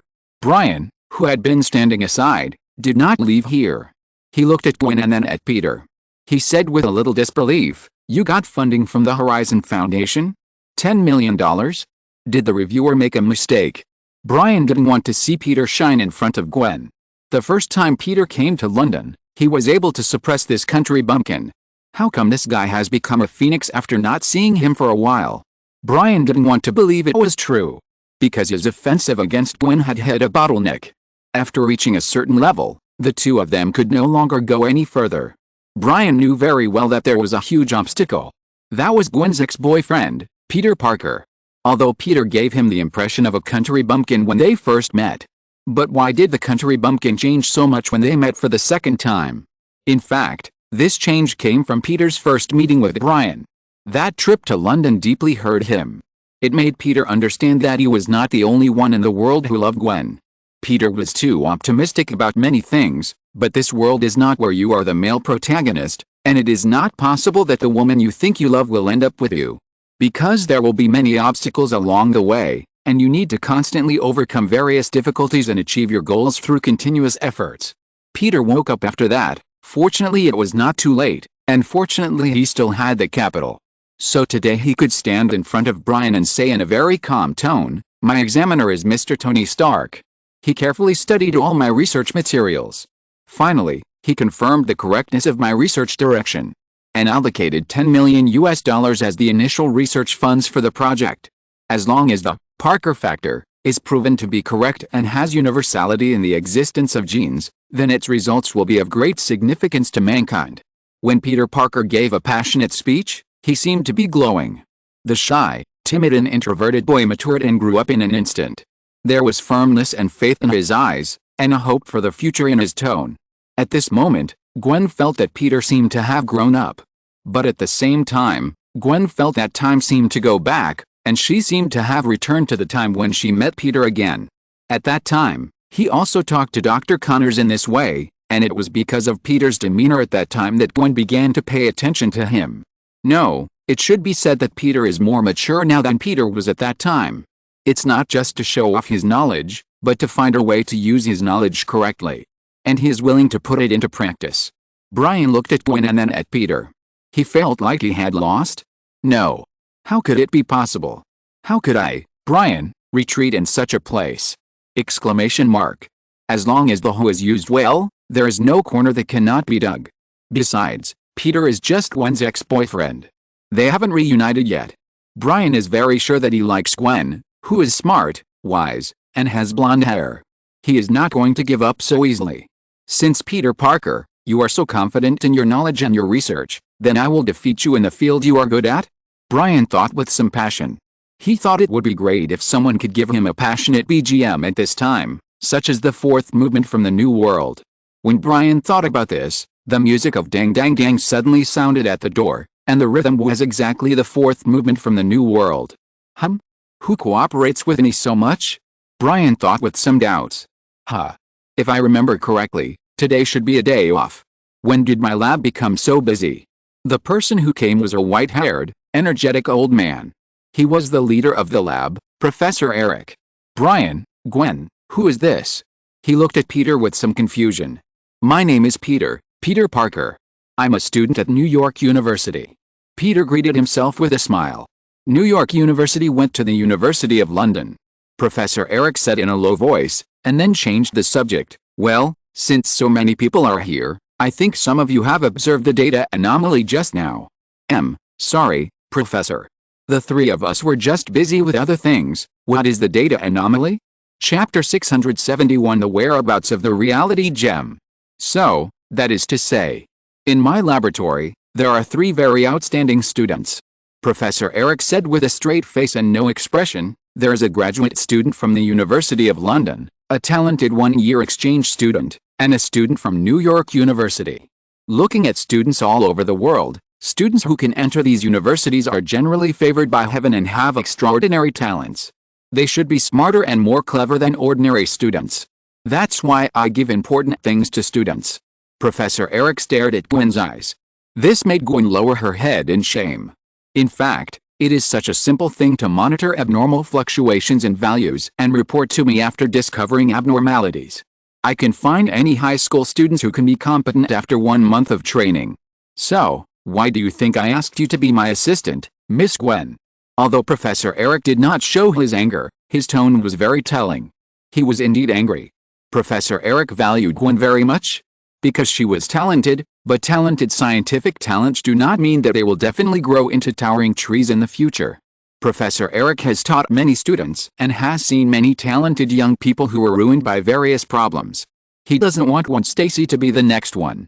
This is an old professor's care for the new generation of scientific research talents. And his way of showing it is to knock Gwen to let her know what is the most important and the least urgent. If I hadn't installed the smart app on the detector and connected it to my mobile phone. If I hadn't taken out my mobile phone to take a look at the data while having lunch, I just happened to find a group of abnormal peaks. Professor Eric growled at Gwen, which made Gwen feel very stressed.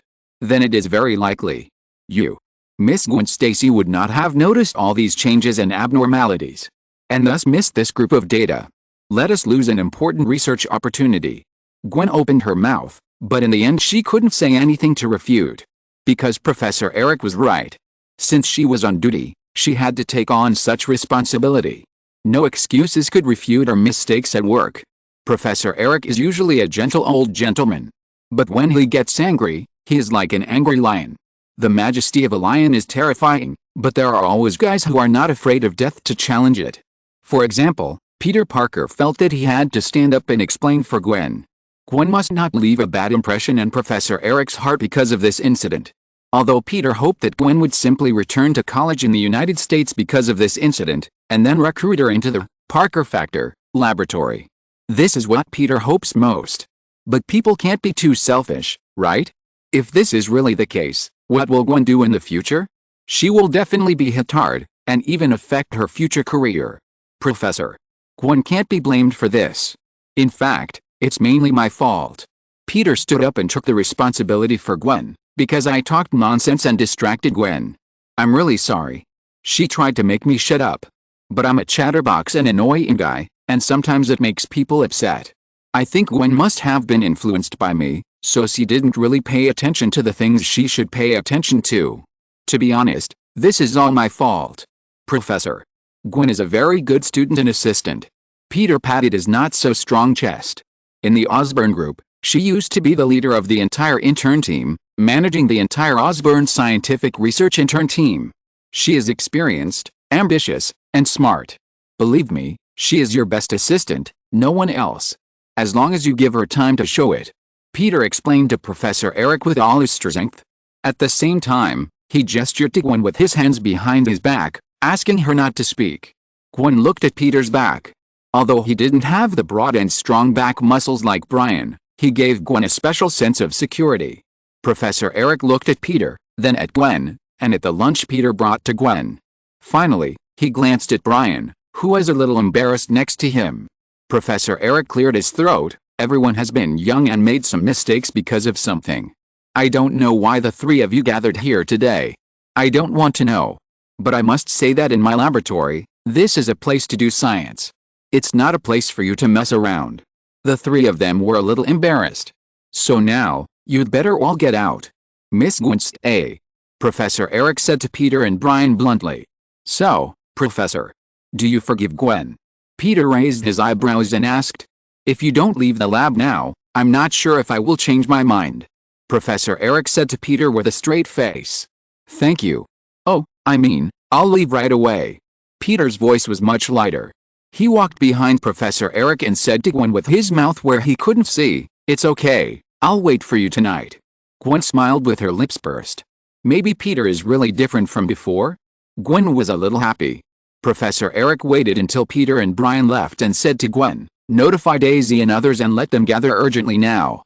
We need to find the source of this group of strange wave peaks, which requires a lot of calculations. Gwen took action immediately after hearing Professor Eric's instructions. Professor Eric looked at Gwen, who was busy, and suddenly said, That kid doesn't look bad. Gwen bit her lower lip and said in a soft voice, Yes, except for some mental instability and the most mean, everything else is pretty good. There is no perfect person in this world. Professor Eric patted Gwen on the shoulder.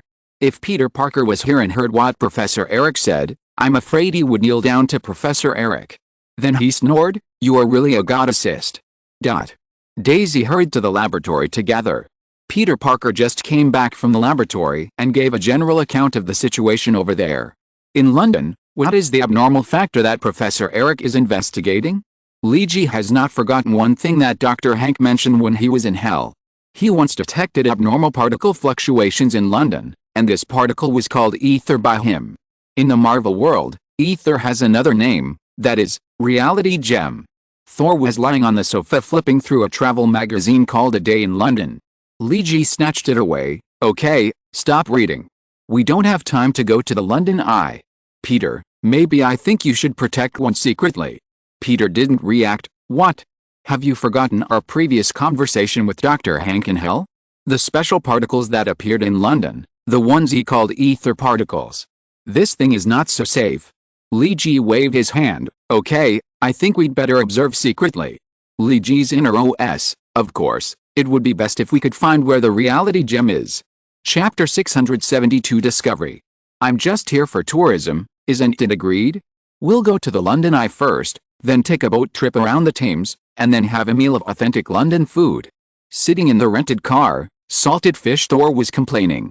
Li Ji looked at Thor with disdain and said, I won't talk about other things.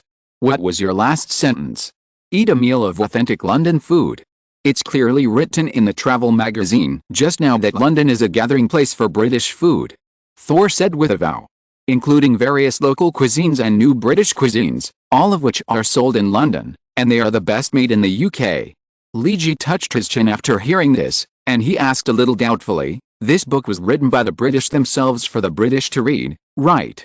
Thor answered without realizing it, of course. Isn't it often said that when traveling, you need to integrate into the local community? Measure the cultural depth and food level of a country with the footsteps of your own people. It's like when you go to the United States, you need to try fast food trucks. When you go to Japan, you have to eat sushi and sashimi, and when you go to China, you have to eat late-night food stalls. These are all standards. I've read Lonely Planet. Note, Lonely Planet. A travel magazine with the highest sales in the world, which also has TV programs. Li Ji looked at Thor with even more disdain and said, if you really want to try British food, I won't stop you. After the mission is over, you can go out and eat those authentic London dishes by yourself. I hope you will be surprised, shocked. I hope you won't be scared by things like stargazing pie. Li Ji sent blessings to Thor in his heart. The car they rented temporarily was a right-hand drive car, so Li Ji felt uncomfortable driving it, so the task of driving was given to Spider-Man. In fact, Peter also felt uncomfortable driving a right-hand drive car. Because the United States is a left-hand drive country. So Peter also had to concentrate on driving. Li Ji and Thor, who were sitting in the back seat, were discussing British food and London travel guides, which made Peter's head big. He couldn't help but turn back and yelled, can you two shut up? I need to concentrate now, you are giving me a nervous breakdown. Oh, sorry. Li Ji and Thor responded at the same time. Peter's nervous breakdown was naturally not simply because of the noise of the two people in the back seat. It was because of what Li Ji mentioned in the previous conversation. The thing called ether. Dr. Hank once studied it for a period of time and made a basic conclusion about ether. That is, this is something more terrible than nuclear weapons. And this thing is likely to be what Gwen will face later. How could Peter drive quietly? In fact, Li Ji was also very concerned about this action. Peter was now driving far behind Gwen and the others. Li Ji originally wanted to inform other people in the Illuminati. But it was obvious that everyone was busy. Tony was taking wedding photos with Pepper. After receiving the call, he said, if you want to attend my funeral next week, then I can indeed go now. What else can Li Ji say now? As for Captain Rogers, there is no need to mention him. At that time, he was in BJ, China, meeting with several Chinese leaders. If you call me at this time, they will think I am a spy. Captain Rogers hung up the phone after saying that. Dr. Hank and Professor Charles simply cut off all communication equipment. Because they are all doing research at the Venus base, they need a non-electromagnetic environment. So this operation can only be carried out without backup. Only Thor, Spider-Man and Nightcrawler participated. After obtaining the parameters of the abnormal data, Professor Eric gathered enough people and started to calculate the data and obtained 3 observation points where data anomalies may occur. Professor Eric's laboratory has 11 assistants, and he asked everyone to disperse to various observation points for on-site surveys. He took Gwen and Daisy, 2 of his most valued students in the laboratory, to the most likely abnormal point. It was an abandoned factory building on the outskirts of London. Due to cost and other issues, a large number of British domestic manufacturing industries have been outflowed. A large number of factories moved their assembly lines to China, where prices are lower. When costs in China rose, they moved to Vietnam, India, and Bangladesh. Therefore, there are many abandoned factories on the outskirts of London. London used to be the industrial manufacturing center of Europe. The world's earliest artificial smog originated in London and gave this city a romantic name, the Fog City. London citizens breathe free smog, and its history is nearly 100 years earlier than BJ. In this abandoned factory building, Professor Eric was holding a palm-sized device that looked like a nuclear radioactive dust inspection device to explore something. And Gwen and Daisy had to carry 2 huge suitcases with great effort. The suitcases were filled with various instruments and devices, and they were quite heavy. Gwen held a smaller one that weighed 20 kilograms, and she felt that her arm was about to break. But Daisy didn't feel anything when she was carrying a bigger box weighing nearly 30 kilograms. She even had enough strength to help Gwen. "Oh my God, how did you do it?" Gwen looked at Daisy's arms, which were not thicker than hers, in disbelief. Daisy made a face, "Because I work out well. Do you know what a female man is?" Daisy raised her arm while speaking, indicating that she had strong biceps. Although Gwen didn't see it. The device in Professor Eric's hand kept scanning the surroundings. He kept moving towards the abnormal point. In another place, Li Ji and the other 2 had activated the cloaking device and followed Professor Eric and the other 2 in the dark. It's a bit strange here. Peter felt uncomfortable all over since he came to this place. That was the warning sent to him by the spider sense. But this warning was very strange. It didn't seem to remind him of danger. Instead, it seemed like a piece of advice. As for what it wanted to express, Peter couldn't decipher it yet. The message given to him by the spider sense was like Morse code. Keep your senses. If there's a problem later, take one away immediately. Li Ji communicated with Peter through the intercom. "I will protect Daisy, and Thor, you will protect Professor Eric." Li Ji assigned the tasks. "Wait, why are you all responsible for protecting beautiful women, while I am responsible for an old man?" Thor was a little dissatisfied. "Think about your problem. If you mess with any Earth woman, Sif will definitely kill them and you." Li Ji's words made Thor retreat instantly. He could only mutter, "Okay, for peace." At this time, the detector in Professor Eric's hand made a beeping sound. Most of the abnormal points in time and space have been detected. Chapter 673 Accident. Professor Eric has found the time-space anomaly with a special detector. It is on the staircase corridor on one side of the factory. Professor Eric took Gwen and Daisy to climb up to the 3rd floor of the staircase corridor. "Open the data box, we need to record detailed data," Professor Eric said to Gwen and Daisy. The 2 girls immediately got busy. The boxes they brought were filled with various portable instruments. "Incredible," Professor Eric said in a dreamy tone, "this kind of data has never been seen before. It seems that it should not appear on the Earth at all. The wave value readings are very strange." Professor Eric operated the unfolded instrument and muttered. Gwen and Daisy were helping him. Peter, who was hiding in the dark, also notified Li Ji, "I feel that this place gives me a bad feeling. If possible, we'd better take them away from here as soon as possible."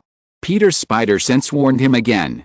Li Ji hid silently not far behind Daisy, although he could not understand the readings on the screen. But he completely agreed with what Peter said. Because from that vague memory, Li Ji knew that the Reality Stone was not a very peaceful thing. It can be said that the 6 Infinity Stones in the Marvel world are very dangerous. If you don't know how to use them, it is very dangerous to touch any Infinity Stone. In Li Ji's vague memory, in the movie Thor, Jane Foster accidentally touched the Reality Stone and ended up with an incurable disease. At least it was a disease that could not be cured on Earth. In the end, Thor sent her to Asgard and cured her with Asgard's medical technology. Although Li Ji wanted to get the Infinity Stone, he also knew the danger of this thing. And Li Ji and the other 2 at least had a certain understanding of the danger of this thing. But Gwen and the others were not necessarily. Their current state was like walking in the radiation circle of the Fukushima nuclear power plant without wearing protective clothing. Professor Eric was obsessed with recording the data and started calculating at the same time. And Gwen also forgot that she was now in an old factory instead of a safe laboratory. She also devoted herself to the experimental calculations like Professor Eric. Only Daisy didn't look particularly serious. Li Ji noticed that she seemed to be secretly playing with her phone. This was a bit strange. Because of the angle, Li Ji couldn't see what was displayed on Daisy's phone screen. But Daisy took advantage of Professor Eric and Gwen's concentration to secretly tap the screen of her phone. Was she chatting? Or taking notes? Or writing an email? Daisy's movements were very fast. She quickly tapped the virtual keyboard on her phone. When the words formed sentences and the sentences were written into articles, she quickly clicked the email send button on the screen. The virtual information was instantly sent to New York, tens of thousands of kilometers away, through Daisy's special confidentiality system. And New York quickly replied to Daisy. Daisy frowned after reading the message. Then she walked to the edge of the staircase corridor without saying a word. And in the center of the square corridor was the abnormal point detected this time. Daisy picked up an empty glass bottle from the ground, then threw it to the bottom of the building in the center of the corridor. The glass bottle originally thrown from the third floor should have been smashed to pieces. But something surprising happened. There was no sound of the glass bottle breaking. The moment it hit the bottom, the glass bottle disappeared instantly. Then it suddenly appeared from the third floor, and then began to fall to the first floor, and then disappeared and appeared on the third floor. It was like a Mobius strip that went back and forth infinitely. Daisy's actions attracted the attention of Gwen and Professor Eric. This is incredible, take a camera to record it. Professor Eric was amazed at the wonder in front of him. Maybe we can find what the European Large-Scale Collider Laboratory has been looking for today. Professor Eric said excitedly as he looked at the data continuously recorded by the analyzer. Gwen quickly realized what Professor Eric was talking about. Are you talking about the God particle? Professor Eric was very excited. Besides it, what else is worth being so excited about? The God particle, or the ether proposed by Aristotle. Maybe we have the chance to prove it. Compared with the excitement of Eric and Gwen, Li and the other two hiding in the dark were not so optimistic. There is turbulence at this point in time and space, Thor said with a serious face, although I don't know what the ether they are excited about is. But the appearance of turbulence in time and space in the superstable time and space of the Earth is not a good phenomenon. It is not a powerful demon god casting a spell, or some artifacts bursting energy in a self-destructive way to do this. I think the three of them are in danger now. I suggest that these three people evacuate here quickly. Master Guya should find the abnormality here, Thor said to the other two through the communicator. Li Ji nodded. In fact, I have already notified Master Guyi. I have a wizard ring he gave me, which is specially used to notify him. He may come in a while. Although the reality gem is very attractive, Li Ji does not think he has the ability to keep it. It is better to give it to big people like Guyi or Odin to take care of it. I think the data recorded by the three of them is almost the same. Now let's get rid of them. I think they won't be so angry. Li Ji said this to Peter. Because later Gwen will definitely know who secretly got her out of the important experimental site. I think so. Peter was not sure whether Gwen would be angry afterwards. But he could only agree to do so. Because the reminder of his spider sense was becoming more and more obvious. Okay, let's follow the principle just assigned. I'll take Daisy away, Peter will take care of Gwen, and Thor, you take Professor Eric. Let them stay away from this dangerous place as much as possible. Li Ji signaled everyone to get ready. Action. Li Ji gave an order, and the three people in invisible state instantly rushed towards their target. It was the best way to take these three people to the safe area and then leave the matter here to the magicians of Kamartaki. Professor Eric, who was concentrating on recording data, suddenly felt as if he was hugged by a huge invisible bear. He couldn't see the other party, but he could feel that the other party was holding him and flying towards the outside of the abandoned factory.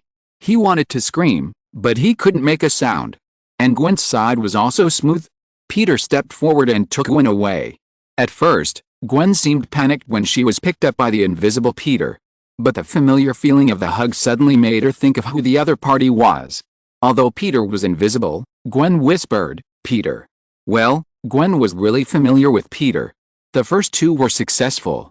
Li Ji, who was also acting together, was also going to take Gwen's roommate, the foodie sister Daisy, away with her. This foodie sister was quite cute, and Li Ji didn't like to see a beautiful and weak-looking foodie get hurt. But just when Li Ji was about to pick up Daisy, something strange happened. The weak woman who seemed to have no lethality suddenly burst out with a terrible energy. A strong shock wave came out from Daisy's body. Chapter 674 The Disappearance of Two People. The shockwaves that suddenly appeared on Daisy's body were definitely an unexpected surprise. No one thought that Daisy, who was supposed to be the most harmless, would suddenly have such a situation.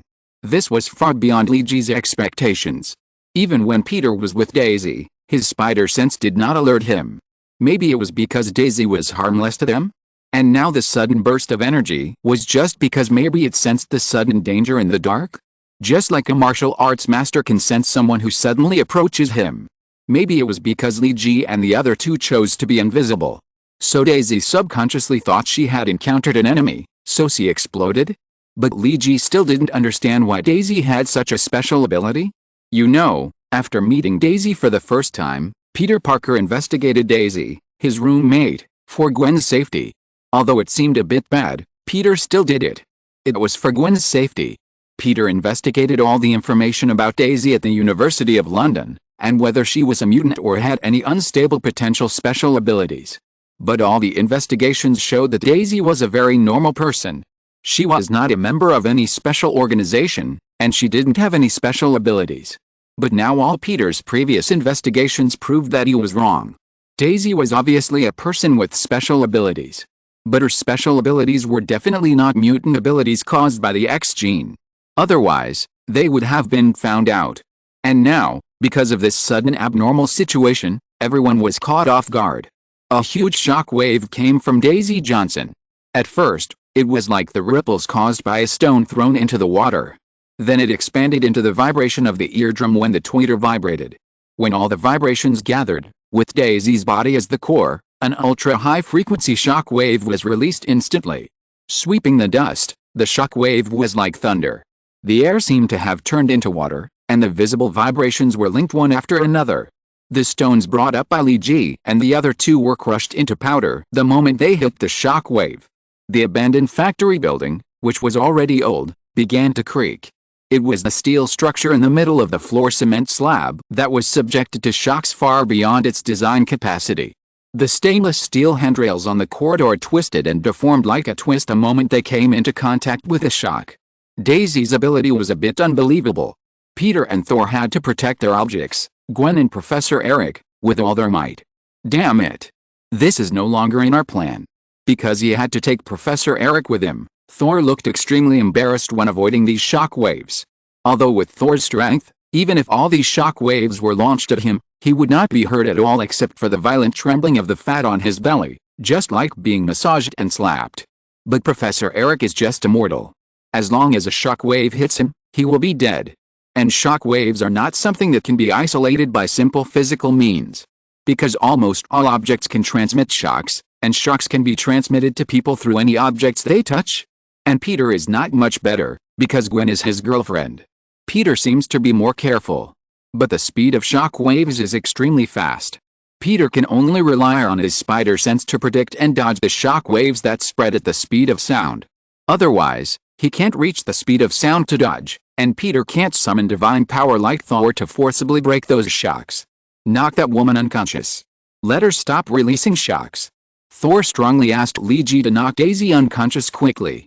In fact, Daisy was also a little confused, because she just sensed someone approaching her quickly. According to the secret training she had received before, to deal with such things, she needed to counterattack first. Considering that there were companions around her, Daisy's counterattack intensity could not be too high, otherwise it would be easy to hurt someone by mistake. Daisy knew how strong her ability was. This special ability that was different from mutants was very wonderful. People of her race had incredible abilities, and unlike the X gene, although people of her race were also born from ordinary Earthlings, they would not be any different from Earthlings before they actively transformed and mutated. Moreover, before awakening and mutating into race, they would also undergo detailed evaluation and inspection. The probability of mutant gene runaway and huge defects in mutant genes was very, very low. After awakening, Daisy knew that her race had another name, and they called themselves Inhumans. However, this time, although she only wanted to break away from Li Ji who suddenly wanted to hug her, it was obvious that she exerted a little too much force. This was not what she expected. Now the only explanation is that the abnormal time and space here interfered with her ability. She couldn't control her power as she wished.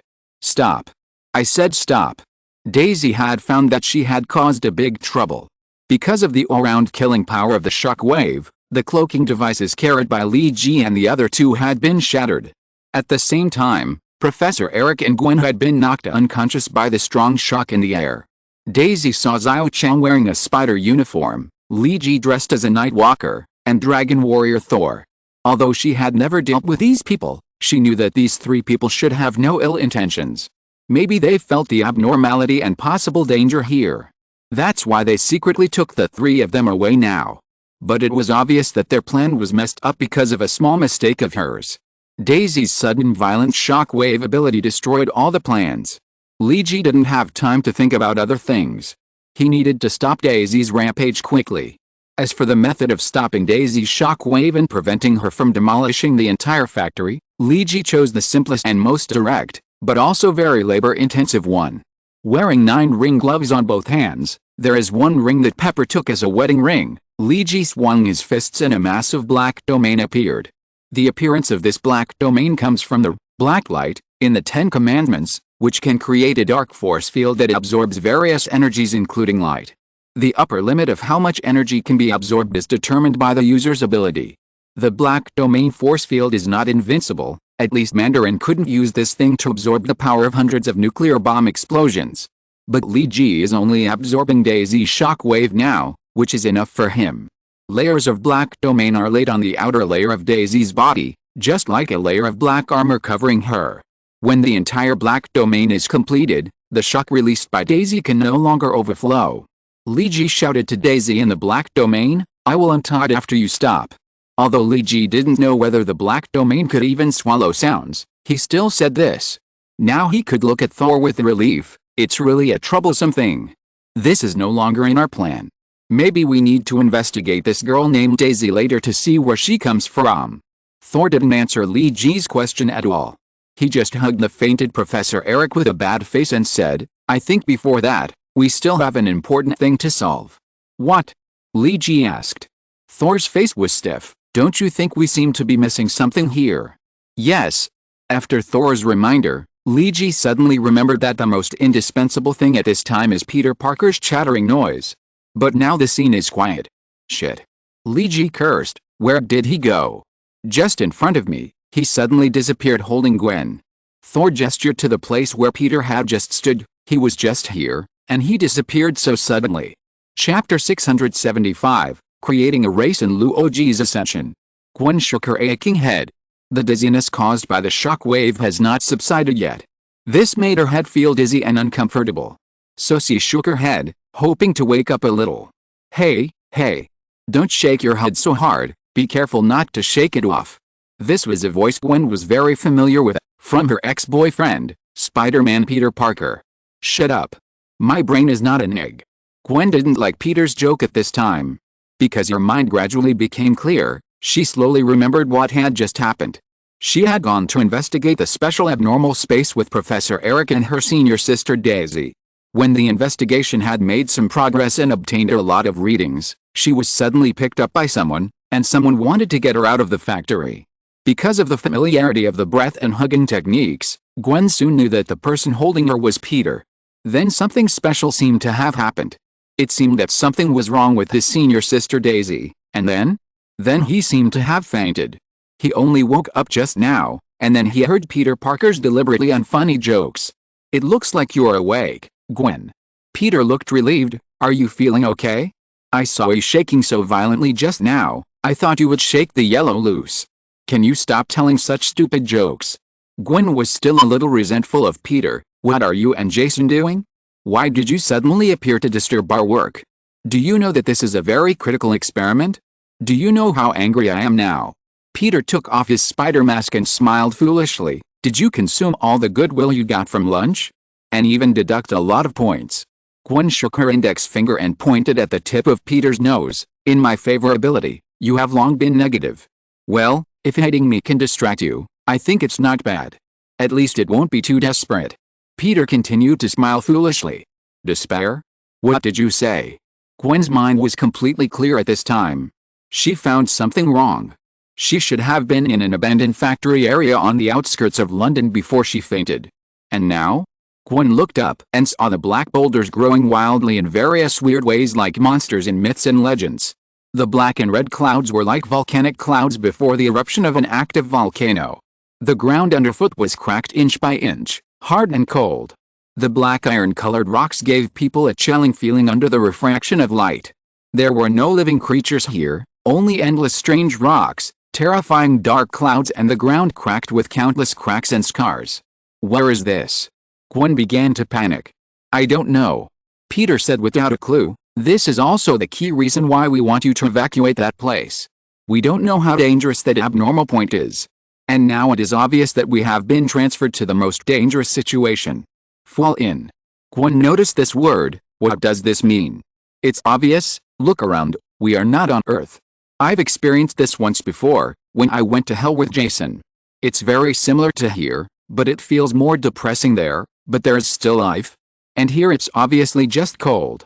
This is a different latitude from Earth. Peter shrugged. You've been to hell? Why didn't you tell me? How many things are you hiding from me?